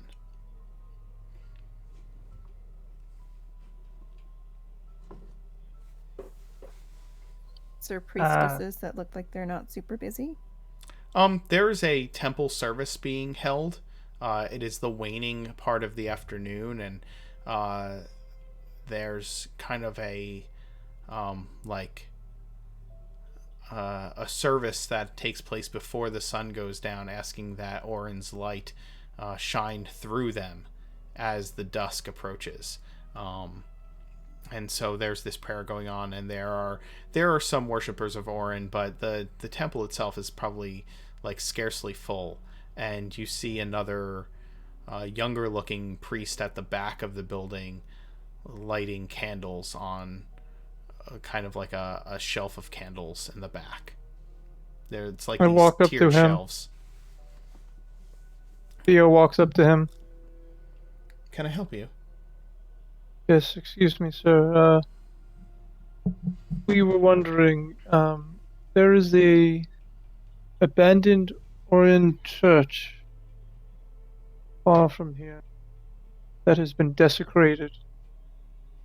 My word. Oh, Yes. may Ordin's may Ordin's light shine upon you. Oh my goodness. Yes, we were wondering if by any chance there is a strong enough priest here, or, priestess, that could help purify the area, or at least keep it protected. Yes, yes, I think so. Please have a seat. Have a seat, and as soon as Father Abel is done with his prayers, I will inform him. He will want to know of this. He was once a priest at that church before they closed it down. Please have a seat. Thank you. And he motions to like a back pew in this stone church. This church, like it's a temple to Orad, so like to Orad, so like it is. The front face of it is this white stone with this big circular glass window that lets pure light in. It's not stained. It is literally just like a clear glass window at the front. But then imagine a church that has many, like, it's a church that's filled with windows and lets in as much daylight as possible. Oh, Theo doesn't like that. He's gonna get a sunburn. Lark is basking in it, as is Piosa. Edgar goes up to the ceiling and just kind of hangs out over there to get a bird's eye view of everything. Sure. Lark will tag along with Theo, though. She's concerned about getting this sorted out. The prayer service winds down, and people begin to exit the temple, and you see the younger priest go up to the like high priest that is at the front, kind of taking off some ceremonial vestments and hanging them beside the altar. And you see him whisper to the priest, and the priest looks in your group's direction, kind of wide and concerned eyes on his face. You see the myriad emotions kind of play across his features as he's informed of what you've told this younger clergyman, and he comes bustling down towards you. He's a balding man with kind of unkempt white hair around his around the pale pate of his head, and is a bit on the plump side, and wears the white robes that a priest of Orad would wear, and has a like a golden stole as well. And as he's coming down off the podium that holds the altar, he grabs a rickety like walking staff that's shaped similar to a shepherd's crook, and hobbles towards all of you. I'm terribly sorry for the delay. My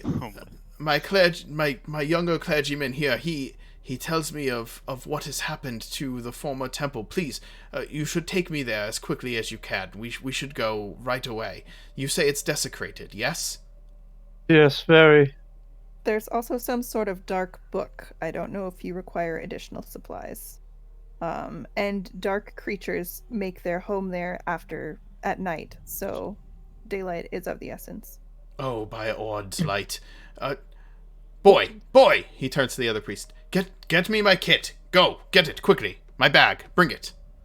And the younger priest kind of like runs almost tripping over himself into the high priest's like offices behind the altar, and comes bustling out with this with this big like shoulder bag that looks like it's far too full of things, and brings it over to the priest, kind of like throws it over his shoulder. And the high priest is like, well, what are we waiting for?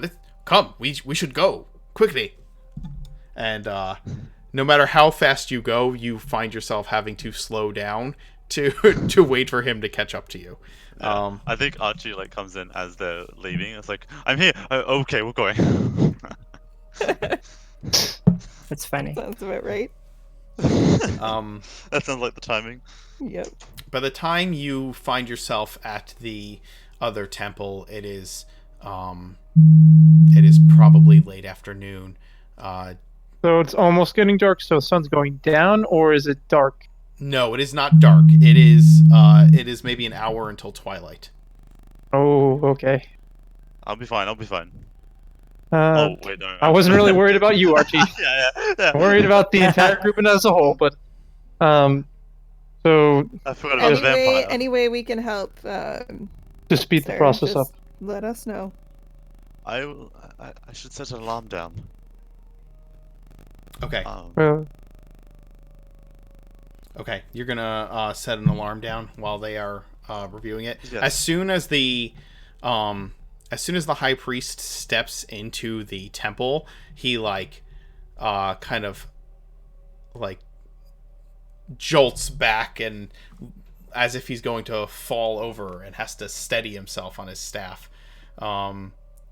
just in complete shock at the look of the place. I mean, there's a window ripped out, and there's coffins. Pillars are completely broken, and yeah, the place is just completely devastated and has arcane or fiendish symbols written on the floor and walls and altar in blood. And he is just he immediately stumbles back a step in shock, and without a word, he prestidigitation. It wouldn't sort anything out. Nope.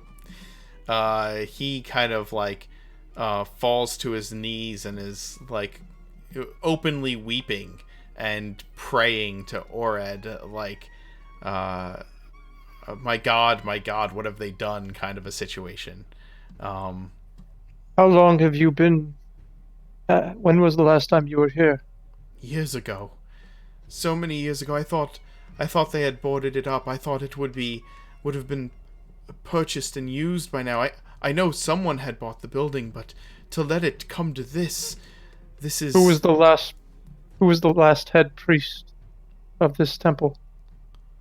If you remember. He looks you dead in the face. I was.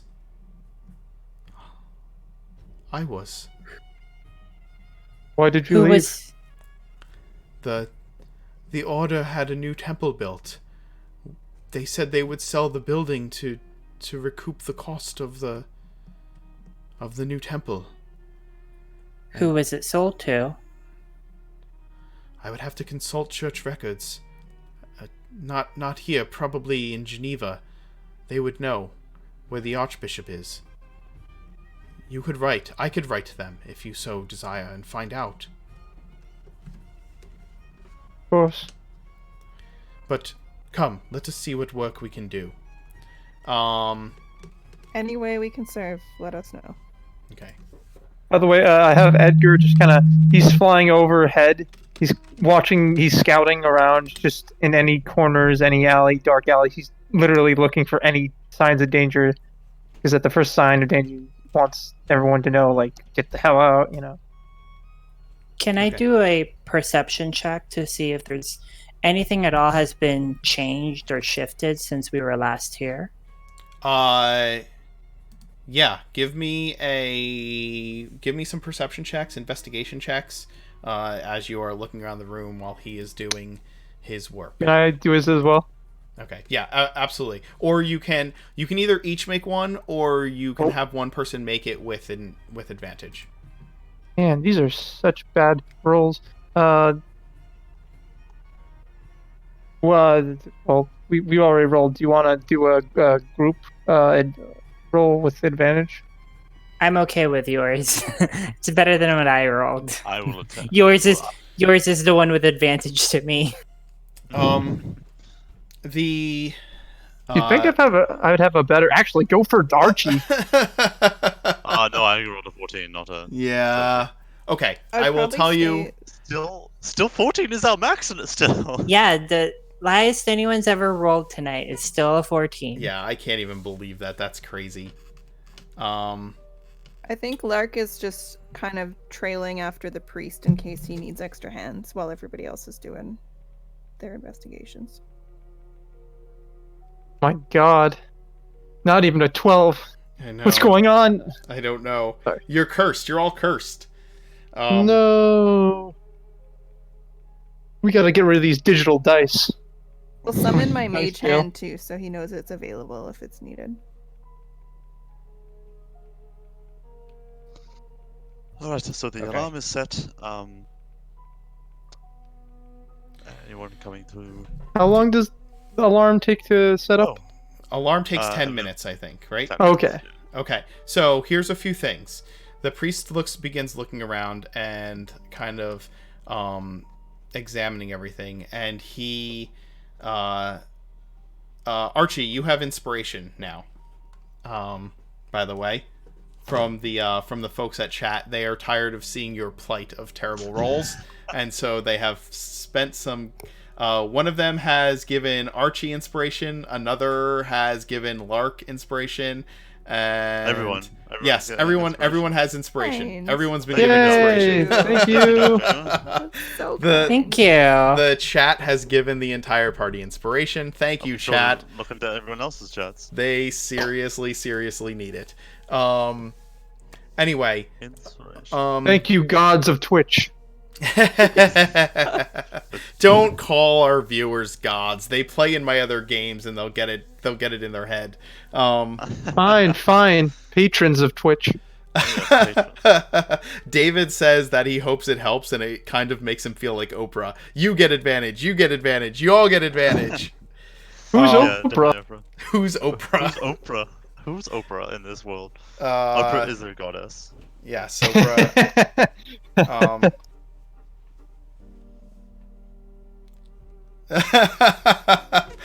All right. So anyway, I can't pay too much attention to chat or I'll lose my train of thought. The priest goes over and casts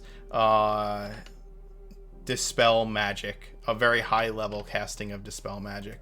Does it work? On the book. So Dispel Magic, just to... I like to make sure that I'm using spells properly, even in descriptive forms. So yes, he casts a high level Dispel Magic, and the book, you see the bloody symbols all over the book, kind of peel away, like disintegrating in the air, and then he turns to all of you, picking the book up. This is a tome of Orad, and it should be well, it was desecrated, but it is not any longer. It looked like somebody wrote unholy symbols upon it, casting some kind of arcane spell into it, but it is fine now. It should be returned to the church. It no longer has such evil written upon it. I will take this back to our temple, to make What sure about the... that, yes, the church itself. And as you're talking, you guys are looking around, and nothing has been moved from... actually, that's not true. The stone coffins that were still intact, that you hadn't destroyed, that were filled with kind of like newer padding on the inside and untouched by time, those coffins are removed from the building. We opened all the coffins upstairs though. It's the only ones that we didn't open were like a few of them downstairs. They weren't the ones that Right. had the I'm saying the ones that were upstairs, there was one that you blew a hole through with. Yeah, Yes, there is I one destroy there. one. There was one that Last. one that you blew a hole through. That one is still there, sitting destroyed. There's the one that had the secret entrance to the caverns below. Yeah. That one is still there because it is built into the floor at this point. I thought we destroyed it so that they You wouldn't be did. able to You get up. did. So that one is Okay. destroyed. The other two that were up in the temple itself, they weren't destroyed. They were simply opened, right? So those two have been removed from the temple. They're gone. That's the first thing you know. You notice. The one that you had destroyed, that the Umber Hulk had like dug out, and there's now a massive hole there. After you're there for a little while, there are several members of the Order that you have seen in passing that come up out of there as they hear the voices up the top, and they kind of like, oh, it's only you guys type of a situation, and they let you know that they checked through the catacombs below and there's no sign of the creature. That the only thing they found was was back where the Umber Hulk had been.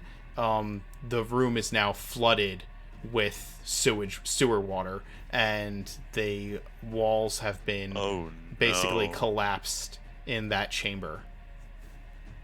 Oh, that's not a problem. But that there's no sign of the creature below. Are we able to return later?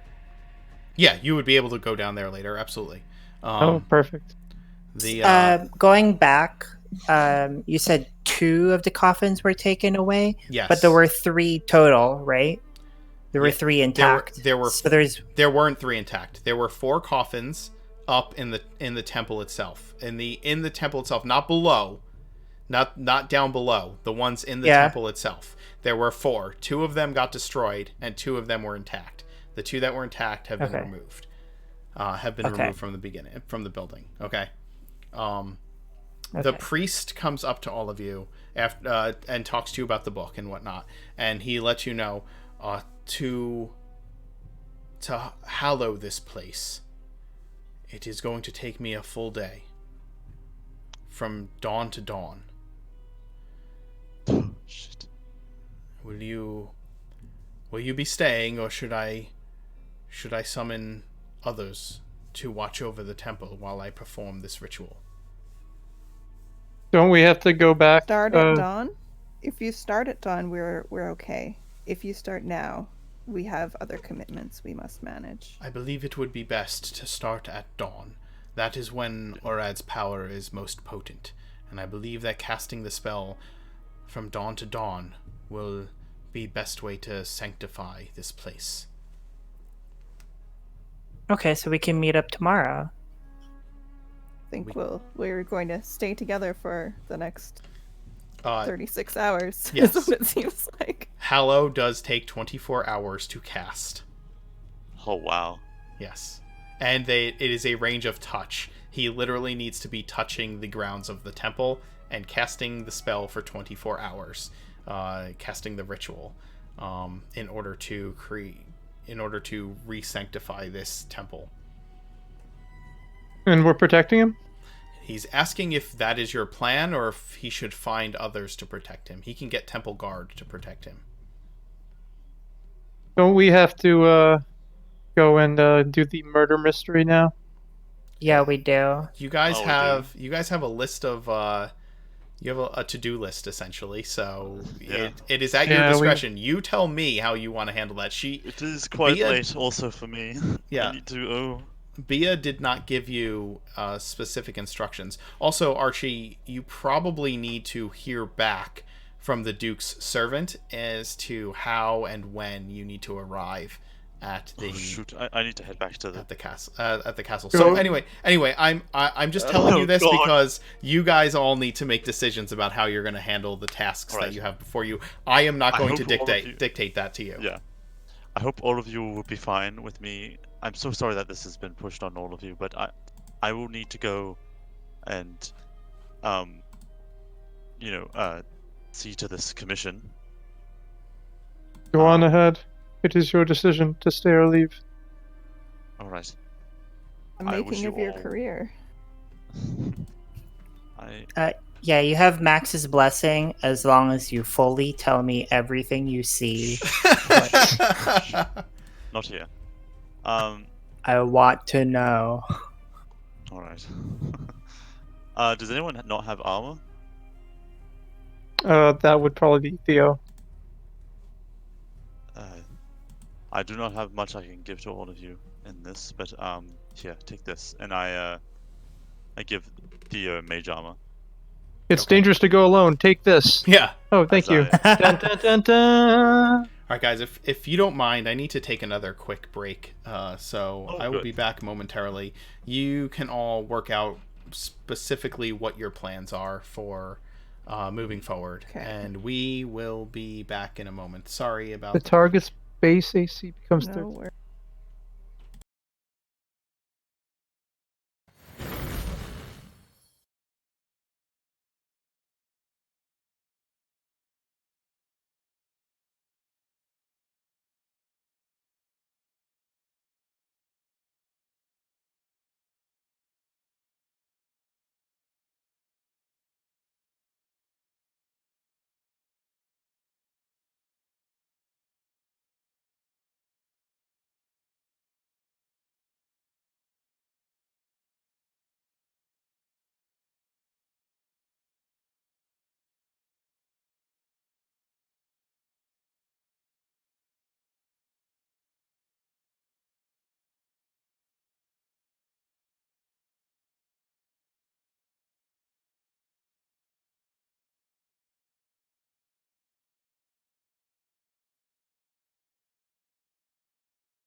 All right. So you are at the temple, and the priest has asked you whether you would be staying or going, and tells you that he will need to make preparations, but he wants to begin to consecrate the abandoned temple at dawn. what you also have to, you have this murder to investigate behind the one that took place in the alley behind Poe Alley Theater in the theater district, and Archie has to find out he has to find out if he's received any word from the castle about his commission. So Archie is clearly a little anxious about that. So what are all of you doing? I think Archie would see, after casting Mage Armor, look through all these things. I don't have anything. My telepathic capabilities do not reach as far as I think it would. Perhaps I will meet with all of you the following morning, either here or at the Danse Macabre. Oh, at the headquarters. Sorry, Rito did not say Danse Macabre. No, I would assume that you would refer to it as the order or the mansion. The mansion. Yes. You wouldn't mention the order or the Danse Macabre at all. You would either call it. You would either call it the mansion, or you would refer to it as. We would have been screwed. Yes. Imagine that, flipping the word like already. Yeah. Yeah. Second day on the job already. Fucked up. Or you would refer to it as Tyminster Court. Okay. That is the name of the that is the proper name of the manor.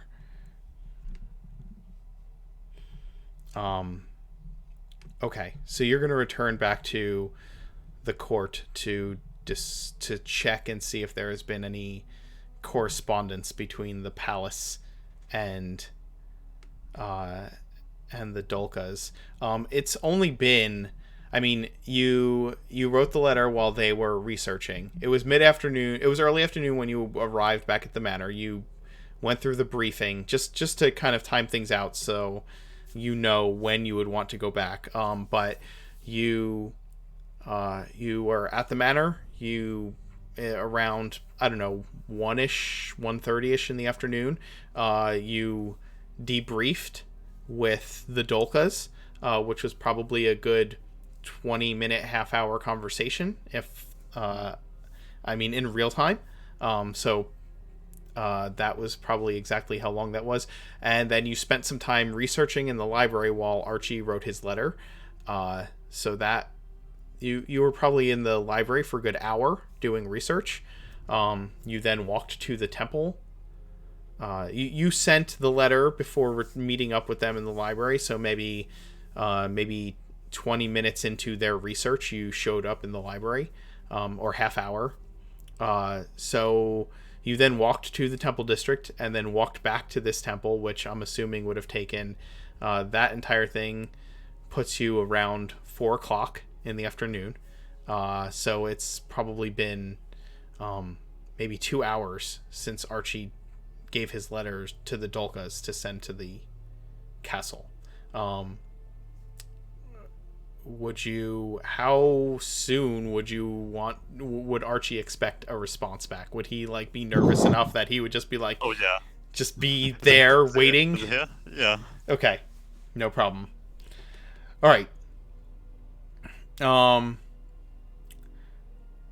What are the rest of you doing while Archie heads out to head back to the manor? I guess we're waiting for the temple guards to come so that the priest isn't alone. And then Okay. we're going to head out to our next objective of the murder mystery of possible werewolf. Okay. And to the priest about popping in the morning as it starts to kind of see how it's going and possibly relieving the guards later, but that will be exhausted from our night's efforts, so we likely wouldn't be the best equipped to fight dark forces if the strength was needed. Okay. You wait at the temple. You inform him of that, and he is willing to, accept whatever aid you would offer. He thanks you for bringing this to his attention, but also asks that you would be willing to make a donation to the casting of the spell. That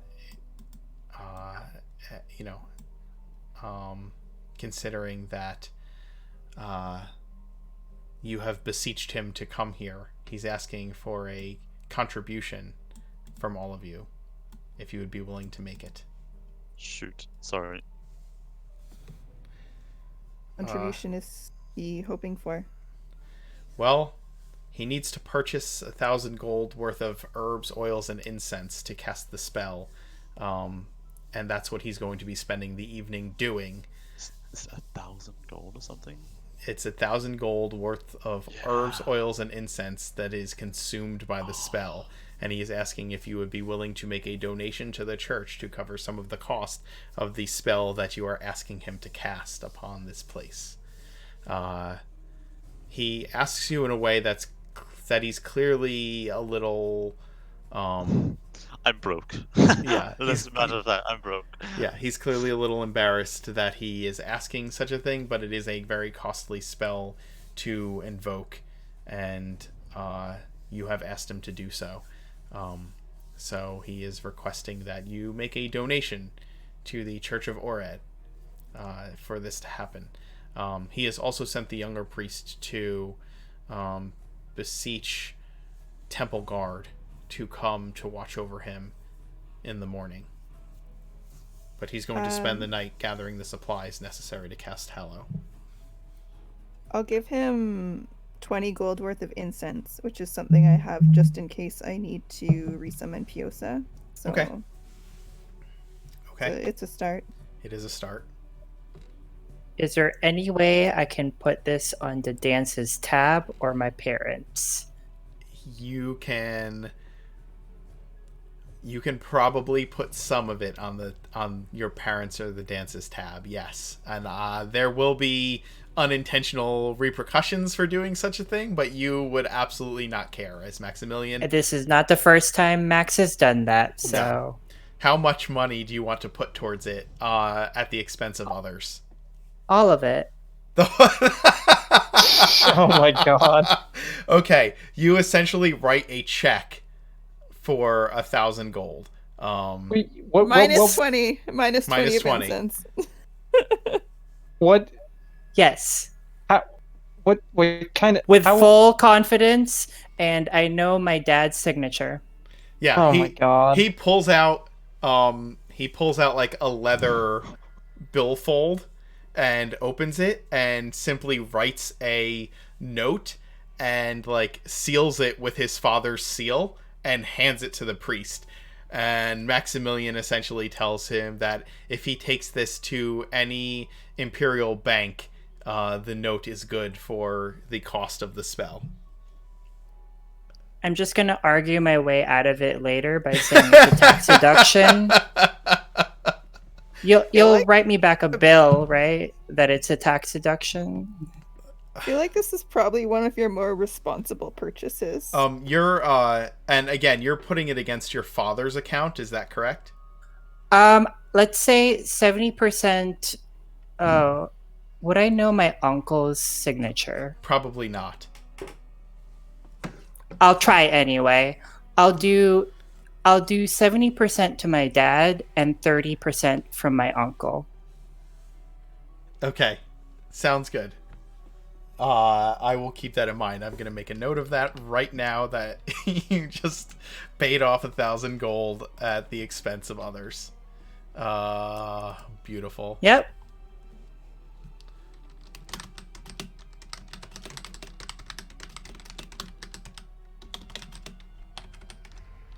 Damn it. Because Max personally has a whopping 6 gold.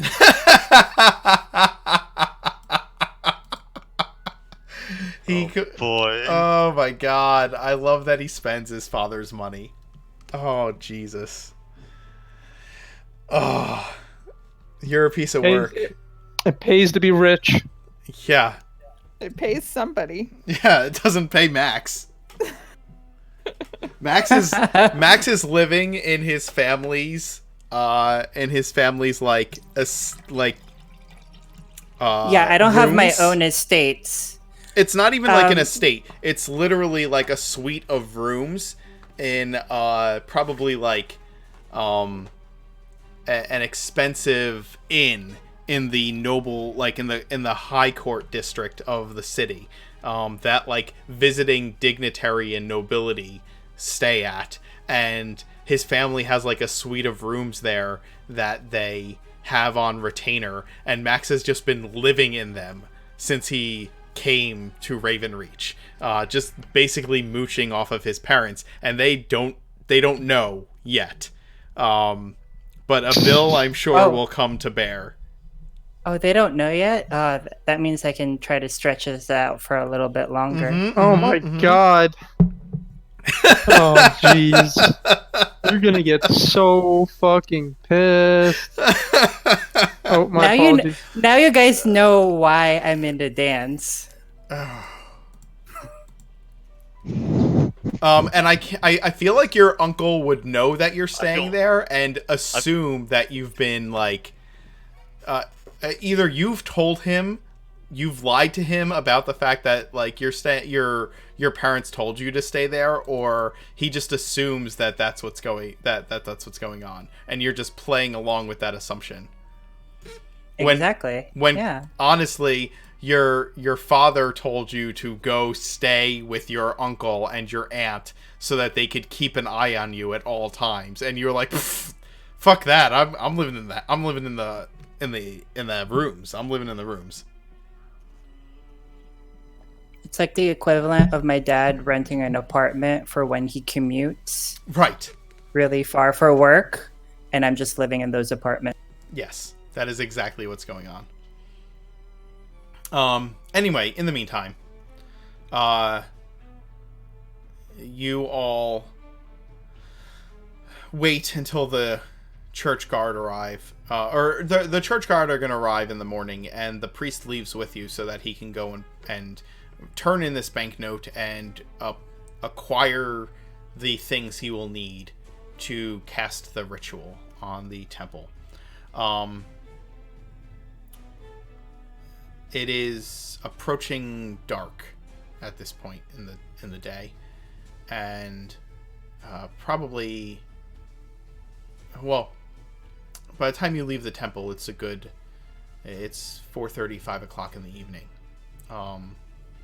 and twilight is coming upon the city of Ravenreach. You head to the theater district, I'm assuming, to Poe Alley Theater.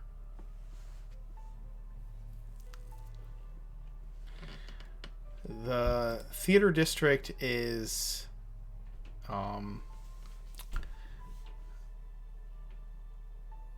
so the theater district is a more lively part of the city comparatively to other places. It's mostly markets, eateries, and like food vendors that line the streets, and at this hour is bustling, because the plays happen mostly in the evenings.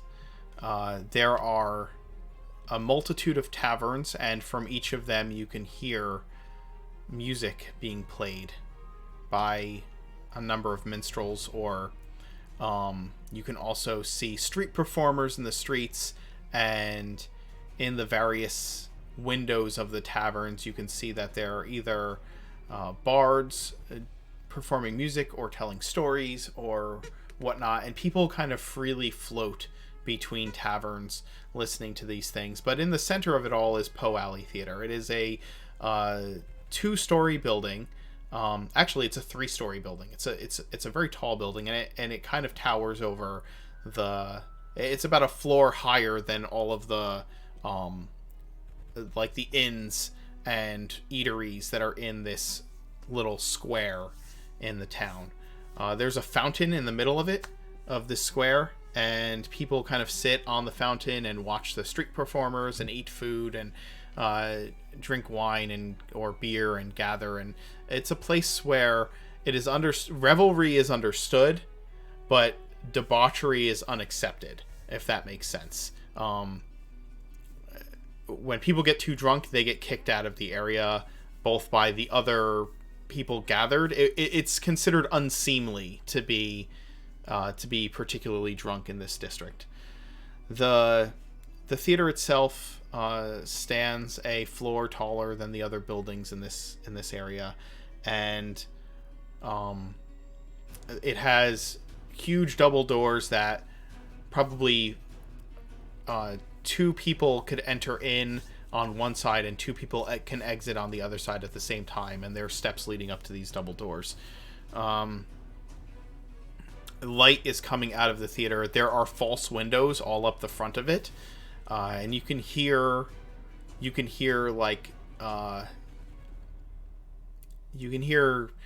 kids that have like playbills in their hands calling out to people to come and watch the play being performed within the theater.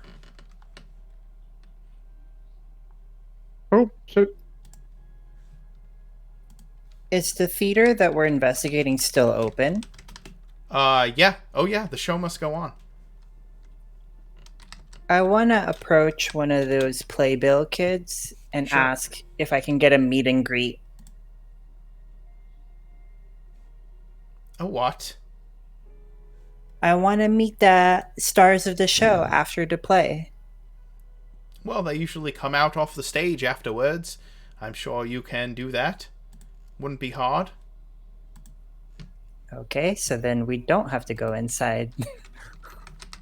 I mean, it's a playhouse, you know. It's an actual theater. Do you guys want to go inside the theater, Lurk or in the alley should we behind. investigate? Yeah. Is there a restaurant nearby? Yeah, there's plenty. Okay. I will just like drink tea or whatever at the restaurant closest by, watching for when the play ends, because I want to question some of the staff. I think we could go to the back door where the fellow Thomas was found and see if anyone pops out for a smoke or might be willing anyone to- just takes out the trash or anything. Yeah, That too. that might be a good place to start. How long do we have before a play would hypothetically start? Unless it's already starting. It's soon. There are people like pouring into the theater at this point, so it's probably starting sometime soon. As soon as or I should say, the play will start as soon as it's dark enough that the lighting on the stage is brighter than the sky, essentially. So soon. And the name of the play being the name of the play that is being performed is The Dangerous Kiss. I What's that? know I said, oh my. Can I roll to see if I've ever seen it or know the story? Yeah, just give me a random roll. Just roll a D100.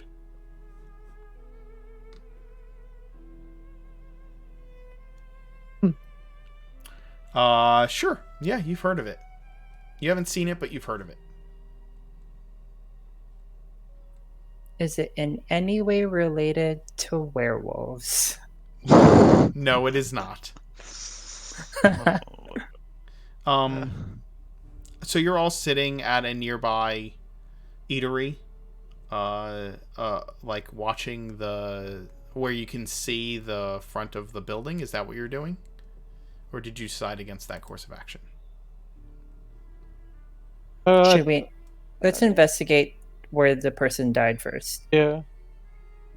Okay. Give me perception rolls. Or what's everyone's passive perception, actually? Let me ask that. 10. 13. Window. Sorry, I'm finding the right window. 12.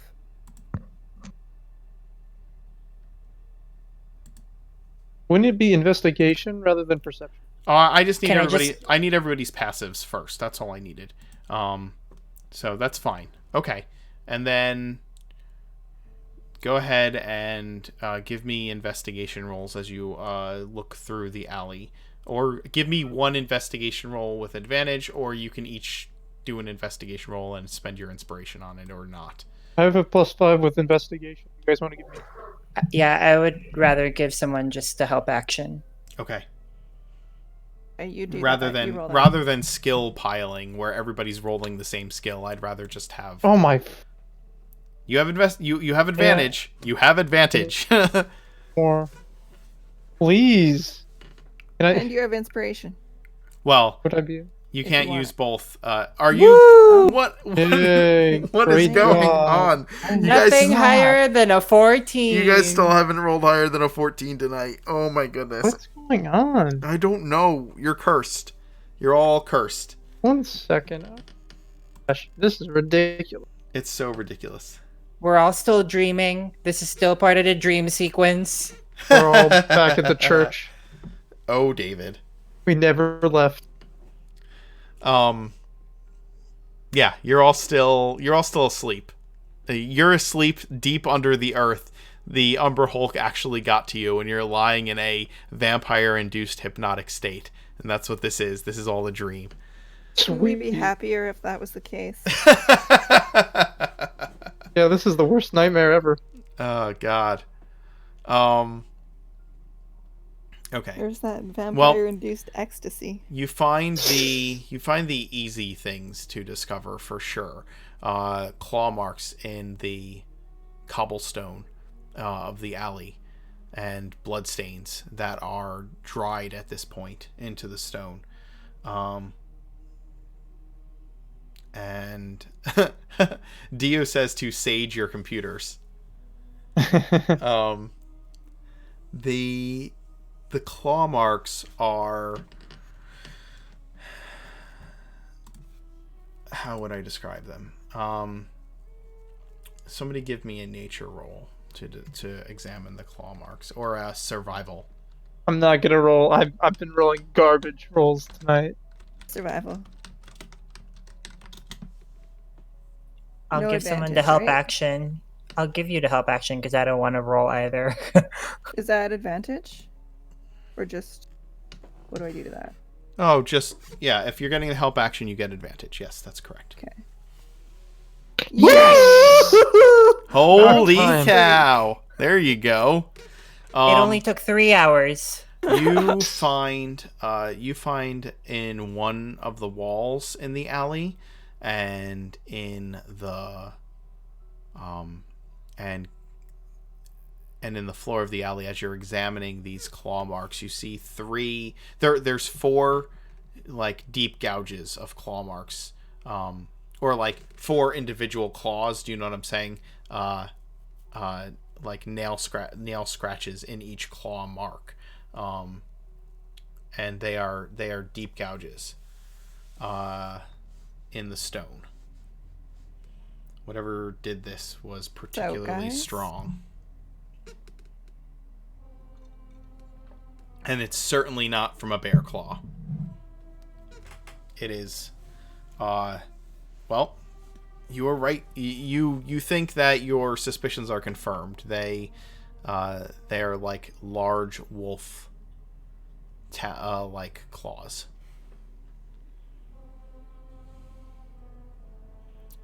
Archie's gonna see that 21. That's exactly what I expected his response to be. Oh yeah, Locke. There you That go. was the very first of the night. Yeah, first good Hopefully roll it's of the a night. trend. We'll see how this goes. So, we know it's not a bear. These are deep gouges in the stone. Do we see any like blood splatter or anything? Yeah, and you see tracks. Tracks. You rolled high enough on your survival that you can see. All right, shall we like follow these tracks then? You can see where the claw marks weren't like rent into the stone, but you can see that there are like there are gouges divots. Divots in the same pattern in the cobblestone. Well, I think it's worth following these. At least we can see where it came from or where it went. Yeah, good idea. All right, shall we go together? Yes. I don't want to be by myself. Okay. So let's follow these. Follow the divots. cobblestone road. Who has dark vision? Me with Piosa. Okay. It is beginning to get dark enough where the dark vision is necessary to follow. All right, then if that's the case, I'm gonna cast light. Okay. Can you cast it on my sword as well? I'll cast it on his sword. Yeah. Yeah, he can cast light on Thank you. a single object. So. Or just make a ball of light that Right. follows me. Right. Yeah, I'll cast it on your sword. Might as well. Thank you. Yeah, you can only have one object lit at a time. So the sword is lit, and you are proceeding to Get follow. lit. You're proceeding to follow the divots in the stone through the alleyways. It winds through the different alleys, and you can see like divots in the stone here in the floor, and then like a claw mark on the wall there, and you turn another 2 or 3 corners, following it for a good 10-15 minutes as you are winding through the back alleys of the theater district. And after a little while, you find among some refuse in an alleyway another body, and the stink of it tells you that it has been dead since the night before. Immediately it hits your nostrils, and the body is rent and destroyed, and has bled out. Does it have a head? It does have a head. It's mangled. It doesn't look quite humanoid, but it is. So its organs are all over the place. Oh yeah, it's ripped apart. It's completely mauled. What a waste of a good body. I mean, poor thing. I'm so glad Archie isn't there. Yeah. Oh dear, oh dear, oh dear. What kind of clothes is it wearing? Beyond rags, I guess. Quality wise.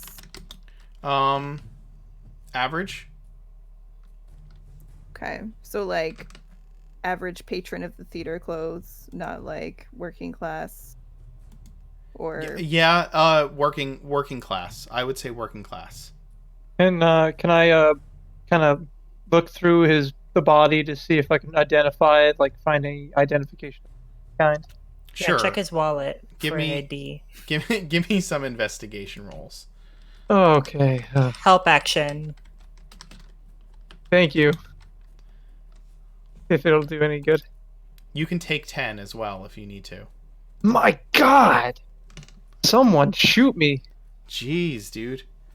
Again, Alright. you can take the time to take 10. You have plenty of time. You don't have to like rush it. So if you want, you can just use your what would essentially be your Inspiration. passive score. You know what I'm saying? Oh yeah, I'll do passive. 15 passive investigation. I'm doing it. Okay, that is fine. That's completely better than anything I'm probably gonna roll today. All right. you're bound to get a good one eventually. Probably. You begin searching the body, and it is half covered in trash, and complete and utter mess. And you're unfazed by the organs having been shredded and eaten and torn and ripped all over the place. The thing is eviscerated, and you are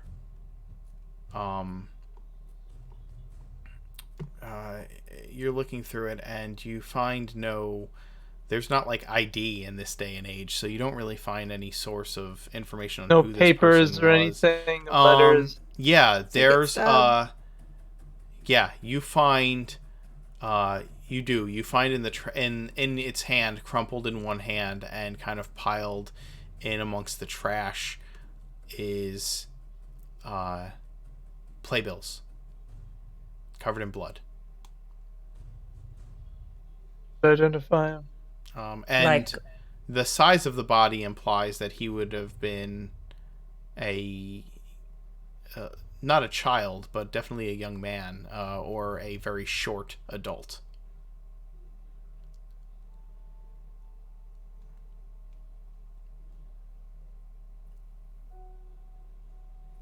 Do we So see any? it would- Sorry, go ahead. Go ahead. You first. All right. Do we see any other tracks? Yeah. Oh, yeah. They continue on, and the slightly more blood. I'm trying to look up information. Go ahead, Maximilian. I was just wondering if it's about the same age of one of the boys passing out playbills. You could assume so. You know, that would make sense. Hold on. I need to look up a piece of information. Give me about 30 seconds to do that. Okay. And If what we want I to check with the boys without traumatizing them, I can make small versions of things with prestidigitation. So, like a version of his face with less blood as like a tiny hand-size illusion. I can also do minor illusion. Oh, that works too. Okay. And I was thinking now it might be a time to burn a divine sense, if you guys think what. Are we among stone buildings though? Will that throw it off? Probably, yeah. I don't know how thick of stone it goes through, so whatever you think is best.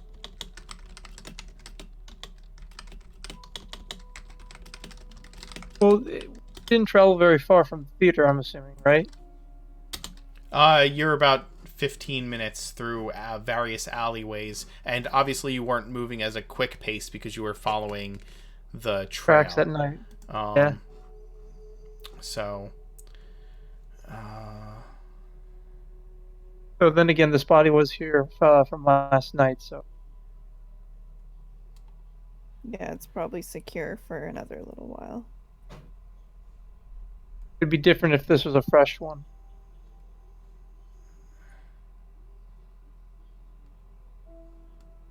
Okay. What do you think we should do after? Do you think we should alert the authorities, like just an anonymous tip? I think we should follow the trail, and if we find a constable, let Yeah. them know.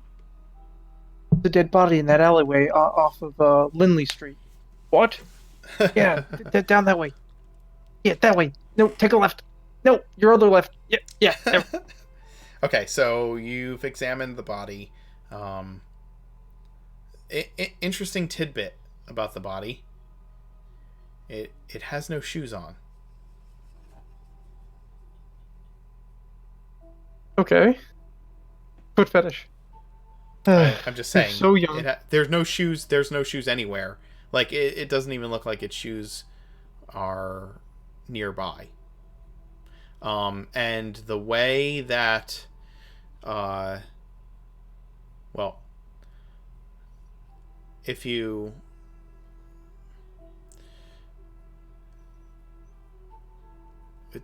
okay, so you can continue to follow the tracks if you want. They continue on from here, or what are you going to do? I'll say that.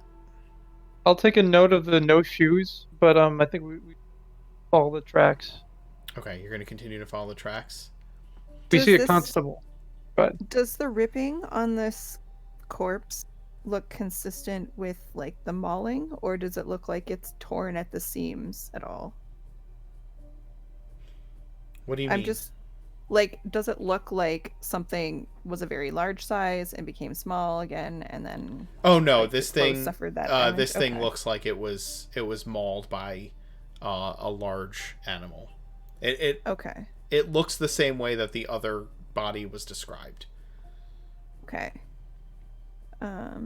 Yeah, I think we should keep chasing those tracks and make mental note of the location in case we run into a constable. Does it have feet if it doesn't have shoes on? It has feet, yes. well, it has to. It has tracks. It's barefoot. No, the body. The body that you found is barefoot. But it has feet, yes. The kids So- that were handing out playbills barefoot earlier? Ah, no, they were not. They were wearing shoes. They were not like urchin kids. They were clearly being paid for their work and had modest clothing, similar to what this person wore. It's workman's level clothing, like I said, modest. Yeah, they were wearing shoes. Does this person have a coin purse on them? Yeah, they do. Okay. I feel like it's unlikely someone would steal shoes but leave a coin purse. Is the coin purse empty? No, it's filled with coppers, and likely from the sale of the billfolds. As you saw the kids out front of the playhouse, like passing them out the playbills and collecting coppers from the people who are entering the theater. By the way, I asked Scarlet if she can prestidigitation my hands because I've got blood on my hand. Nope. Walking around with blood on your hand, kind of a sign of possible. Side? Yeah. Yeah, let's not unnerve the public any extra. Thank you. So you continue to follow the tracks, and they are moving rapidly away from the theater district at this point, towards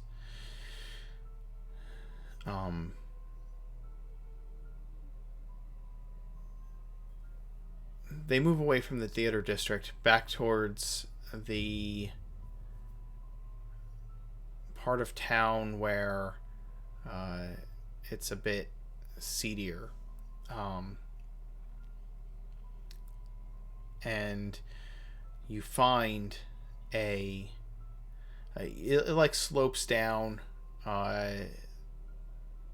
The city like slopes downwards from this high, like rocky cliffside and it overlooks the water of the ocean, like overlooks the ocean from this rocky precipice, and the castle actually overlooks the water itself and has a huge lighthouse in its highest tower that goes for miles. And you find yourself heading in the direction of the like lower end of the seaside of the city. As you do, you follow these tracks. It comes to a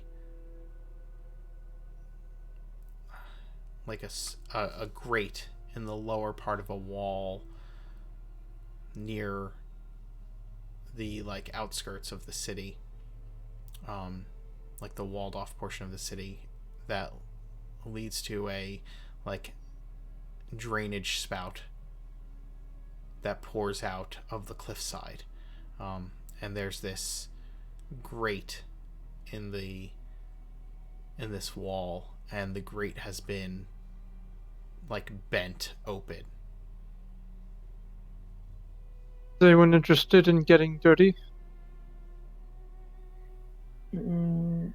I want think Archie it's with Maximilian. us. Maximilian's just like, I no. want Archie with us.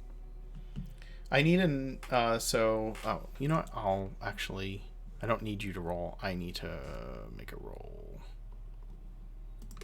It's funny that he mentioned back down, so I'm wondering if the theater was the destination specifically, and not this part of town.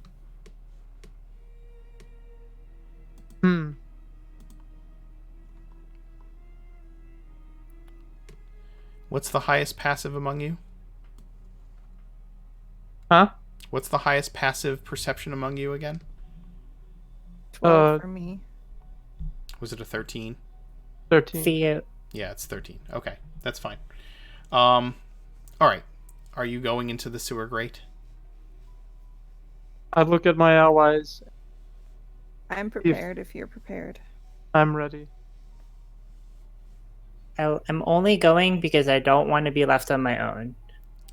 And as you you kind of dip into this sewer grate, and as you do, your eyes wander up into the night sky, and you see the 2 full moons hovering over the city as you kind of dip down into the sewer grate. And we'll switch to Archie.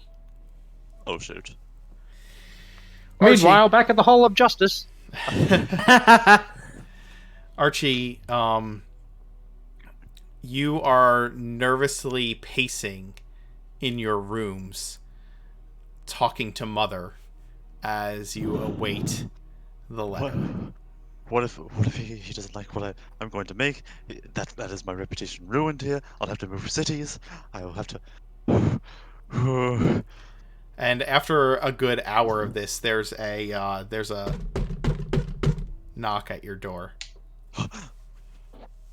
I immediately rush to it. You open the door, and Lady Beatrice Dolka is standing in the doorway holding a envelope very similar to the one that you had received that early afternoon. At this point, it is about 8 p.m. at this point. You've been waiting for about 3 hours to hear back since you got back to the manor. Oh boy, I've had like 6 panic attacks. I think Archie like bends down and like graciously accepts it. Yeah, like, the fact that like scepter. The fact that Bia is down in the servants' quarters to give you the letter herself, she has like a little smirk on her face as she hands it to you. I thought I'd bring this to you myself as, well, you might need some encouragement. Oh, I will be fine, thank you. But I Well, appreciate the sentiment. You could tell she just kind of wanted to see how nervous you were. Fair. You'll be fine, Archie. And she hands you the letter and kind of heads out from the servants' quarters. Kind of walks away. I thank her and I close the door and then start pacing and like walking towards. Oh, sorry. Yeah. She says as she's leaving, I wouldn't take too long reading that. The coachman who dropped it off is still sitting out front. Oh, she's wait. Oh, right. I'll get all my stuff. I read it and then I'm just like, as I'm reading it, I'm walking towards the wall, and then I like start walking upright on the wall and then walking upside down, and then over and over in loops. The letter simply says that the Duke is pleased that you have accepted his generous offer and invitation, and that you will be compensated greatly for your work. And asks that, and thanks you for making yourself available so quickly. That there will be a coachman waiting outside with a coach to bring you immediately to Castle Cora, and that you should You should speak to no one of this visit other than the Dolkas. Or you should speak to no one of the contents of this letter or the remainder of the business being at hand. Yeah, that's the long and the short. It's probably a little more flowery than that. Yes. All right. Yeah. I will I will take my sewing equipment, sewing supplies. Okay. I will take just measuring tape, that sort of thing. Are you bringing Mother? Are you putting her in I'm her definitely pocket space? Yeah. I was like, sorry, Mother. I think this is going to need even the utmost discretion, and she kind of like jumps on Archie and then like crawls into his literal pocket to get into the pocket dimension. Okay. And then he makes sure that she's in there, and he rushes out. Okay. There is a black coach with darkened windows sitting out front. No livery on the coach whatsoever, and the coachman greets you with a bow, but without a single word.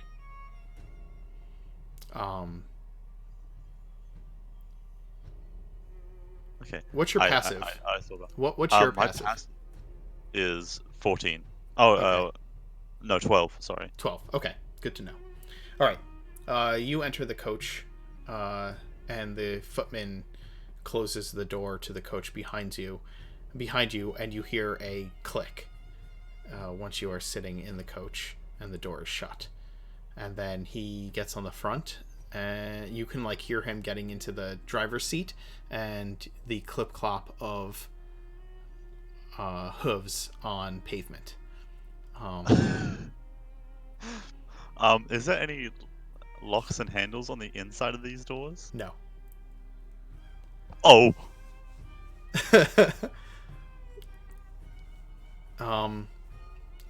You are alone in the coach, and it's not a far journey. What are you saying? Oh no, I don't think Archie would be. I think he'd be like, oh, that's odd, but don't think he would be any the wiser. I think actually. So yeah, continue. Okay. Yeah, he might think it odd, and maybe it'll make him nervous, but the Duke has definitely asked for discretion, so yes. You're in the coach for the short time it takes to get to the castle, and you feel a stop. You hear the sound of iron gates opening and closing behind you after the carriage goes through them, and then you hear the sound of the carriage stopping after a few minutes more, and then the door opens. You hear a click, and then the door opens, and the footman kind of bows out of your way, and standing at the top of the steps of Castle Cora is a man in like servant's finery. It's clearly a servant, probably yes. Again, probably the Duke's page in the page of the back stairs. Yes. Standing at the top of the steps by these huge doors. So the palace is gorgeous. It is the most beautiful building you've seen in all of Ravenreach, and everybody has seen it from afar, but to see it up close, it like towers. And if you look up, you see the beacon of the tallest tower, the lighthouse that produces an unnaturally pale, bright light that stretches for miles into the sea to guard ships coming into Ravenreach's port. And compared to that light, the rest of the castle just looks like black on black against the night sky. Yeah. And Archie is enthralled by the light. Can I make out that it's magical in nature? Just It's assumed that it is. yeah. But continue.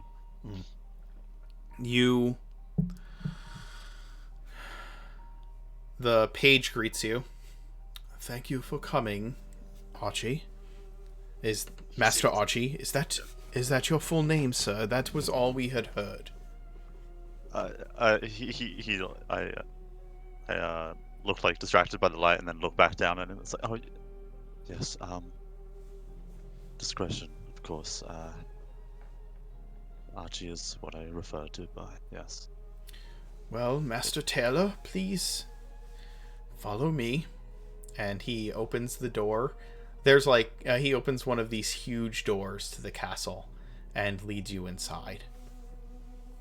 The castle is dimly lit in most of it and huge. Like, you enter into the main hall of the castle and it is vast. Like, you could fit most other buildings in the city inside the grand entrance to the palace. Okay, it's vast, and the highest parts of the ceiling are dark. You can't even see into the highest parts of the ceiling, and there are large doors on either side and huge gleaming plate mail statues between each set of doors, and a grand staircase leads up from the center hall into a balcony, and that balcony has a massive painting that is hard to make out in the dimness, but you believe it's of the Duke and the Marquis as a boy and a woman, who you could only assume was the Duchess, painted into the picture despite her death during the boy's childbirth. And as you look around, you see that the page is leading you to the only lit room in this part of the castle.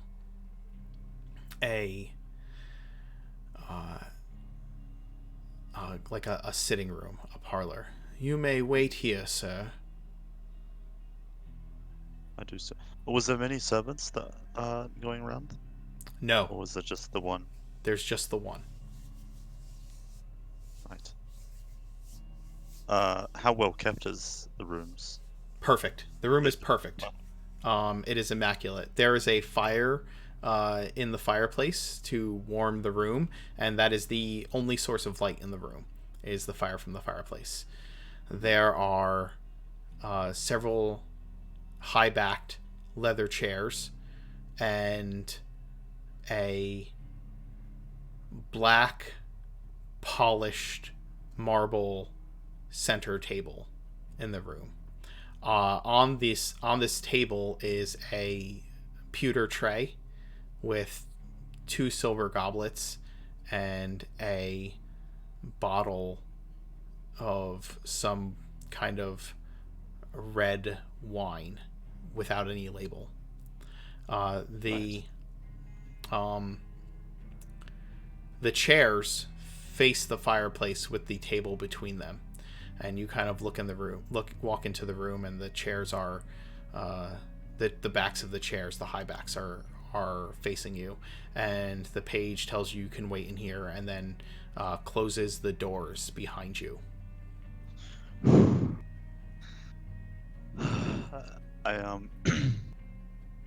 I summon Mother just for a moment as soon as I think I'm alone, and I whisper to her in my mind, this place, it's incredible.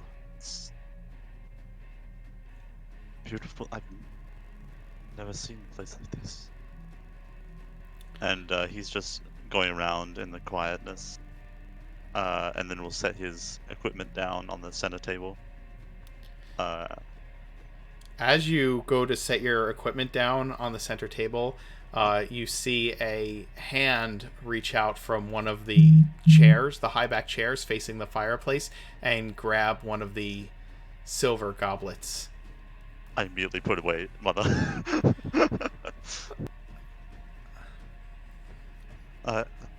Are you the I'm- master tailor? Yes, I am. I'm the tailor, Archie.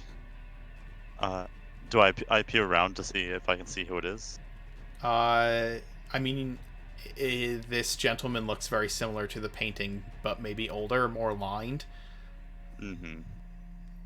And, is that how you address a duke? I go stern. Apologies, Your Grace. Sorry. You are One of my 100% not sure whether he was sitting there when you entered the room or not. Okay. Okay. All I'm going to say is that he definitely startled you. You didn't notice him until he like moved to grab the goblet. Sit, please. I like politely sit and start I'm just tightly holding onto my legs, trying to be subtle about it, but I am just. Oof. I'm gonna have you make a perception roll, and you can choose whether you would be nervous enough to have advantage or disadvantage on it. Advantage. Or I'm sorry, if you would have a regular roll or just a regular disadvantage. roll. Yeah. I would definitely have disadvantage. Yes. Okay. Let's see. Roll. Oh no, that's the builder. No, don't go to the builder.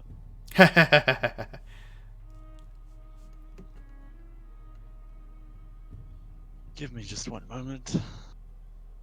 He's just taking time to give himself +10 to his perception. Yeah, that's all. He's just changing his okay, stats. yeah. It's fine. Just changing my stats. Don't worry. Disadvantage. Perception. Did that roll? 7. 7. Yeah. Okay. That's good. Now I can know what you will and what you will not notice. Wonderful. That's great. How long have you? Oh yes, sorry. How long have you been in our city, Master Tailor? Roughly 2 decades, Your Grace. And you have been serving the nobility for their garmentry needs in that time, the whole time? The House of Dorka was very eager to take me in. Yes, I know that they were. Mm-hmm. I essentially have been. I, of course, have an immense passion for this. And there's a reason I like to keep it a secret. Which is one of the reasons why I chose you for this work. You seem to keep yourself apart. You've been here for some time, as you say, and I knew that you had been, but I wanted to see if your answer would be truthful to me. Yet you have not established yourself a place of business here. You keep your business to commissions only, and keep it discreet. I value discretion highly. Of course. It has been a very long time since I have invited anyone into my home. Do you like it? It is wonderful, yeah. Oh, sorry. I think you cut out for a bit there. He kind of clears his throat because you once again did not say your grace at the end of what you said. Oh God. Ooh. I am sure you are not used to speaking to a duke. It is easy to forget your proper manners, considering that you You probably do not rub shoulders with the nobility beyond the Dolkas very often, and your work, I am sure. Of course, my lord. You have not been course we properly do. brought up to do such things as a commoner.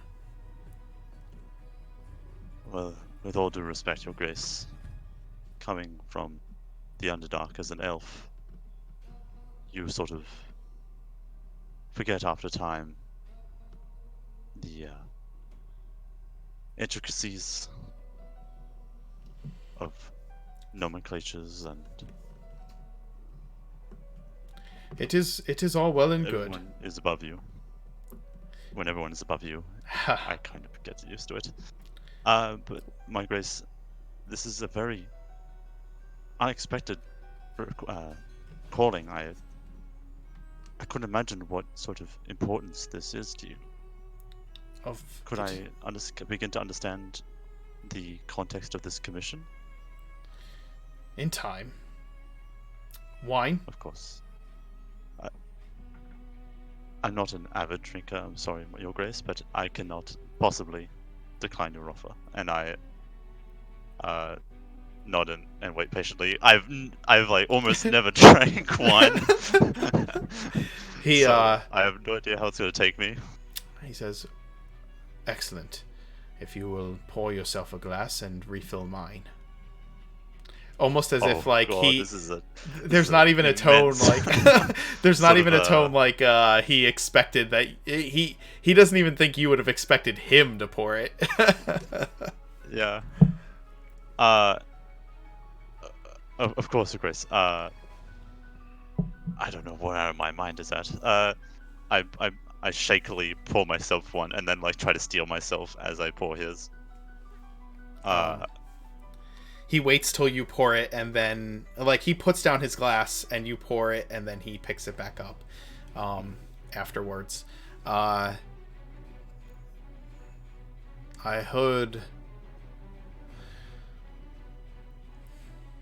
I keep tabs on those who I employ. You understand, I must find out as much as I can before allowing anyone into my home. Yes? Yes, of course, Your Grace. I hear that there was some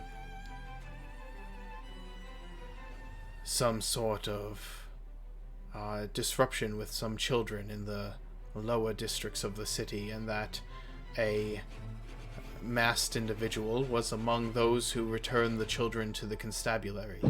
Was that... My glass is shaking. Did you happen to be a part of this?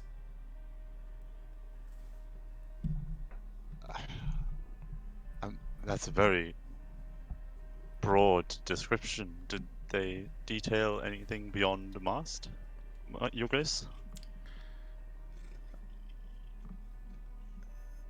Your a description similar to yours was a part of the group that seemed to be responsible for returning these children to safety. I just thought that such a one would deserve my thanks for such a for such an act of heroism, or at the very least civil service to my domain. There are no thanks to be given, Your Grace, respectfully.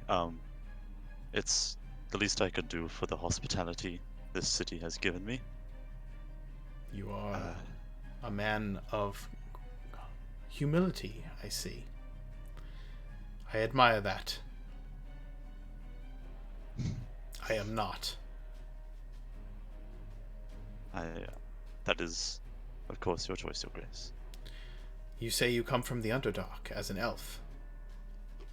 Yes, Your Grace. Tell me,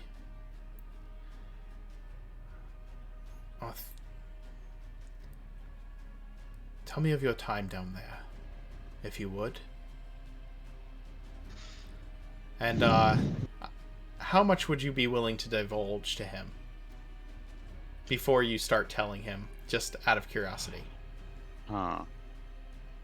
I'd probably, like, given the basis of, like, yeah, the Underdark's, like, a bad place, there's danger around every corner. As terrifying as the creatures are of the Underdark, the residence and political structure is even scarier. So much so that it's what drove him to flee.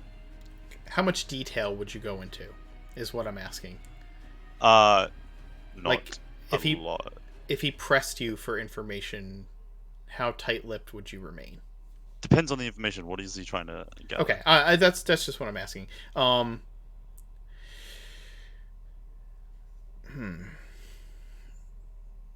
hear the Underdark is filled with things that no one has ever seen before, or very few here on the surface have seen. Strange places, strange practices, strange religions. Is there truth to that? Or are these just rumors that those with flights of fancy like to conjure up images and fairy tales? Or is there truth to it? With every respect, Your Grace, there's every reason to be fearful of the Underdark. Many of those reasons are included.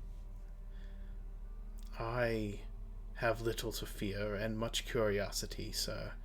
If you think I simply brought you here to make a cloak or suit tailored to my tastes, and not because of who you are and where you are from, and the acts that you have impressed upon me in my city, as I do keep a very, very close ear to the ground in my city, then you would be truly naive. I would like to have talks of what you know of the Underdark, what magics they may use there, what strange creatures may be found below. I am sure you are very familiar with that place, and I have not met someone who is. I would like to have conversations with you if you are willing. If you are unwilling, you would do me a grave disservice. And believe me, as a duke, I am used to getting what I want. And he takes a sip of his wine. I've not taken a single sip. And I'm gonna say let's leave it there with half the party entering into the sewer after a possible werewolf, and with you sitting engaged in conversation with the Duke, and we can pick it up from there next week. Fuck. Do we have a good time? Everyone's I was still not alive. expecting you to. For now, I was not expecting you to pull that past one on me so quickly. I was like, oh, okay, maybe he wants to know a little bit about the Underdark. Oh no, we get real specifics here. Well, I hope all of you watching enjoyed. Keep watching to find out what happens next week, and those of you who are playing, good fucking luck. No. I'm gonna have a panic attack in real Alright. life. Split the party, guys. We will we'll be back. It's kind of inevitable, to be honest. It's true. I mean, you can't say no to the Duke. We still split the party. We have another game on Friday, so if all of you watching or any of you playing have any inclination to continue watching, yeah, Nightbot is rude. I am sorry, Alex. Nightbot is always rude. I'm gonna alter that. It timed out my brother as well today. So anyway, yeah. Come back next week, and there's a live game on Friday night. If you have any inclination to check that out, please do. And we will see y'all later. Thanks for joining us. Good night. Good night. Good night. Good night, dear viewers. Good night.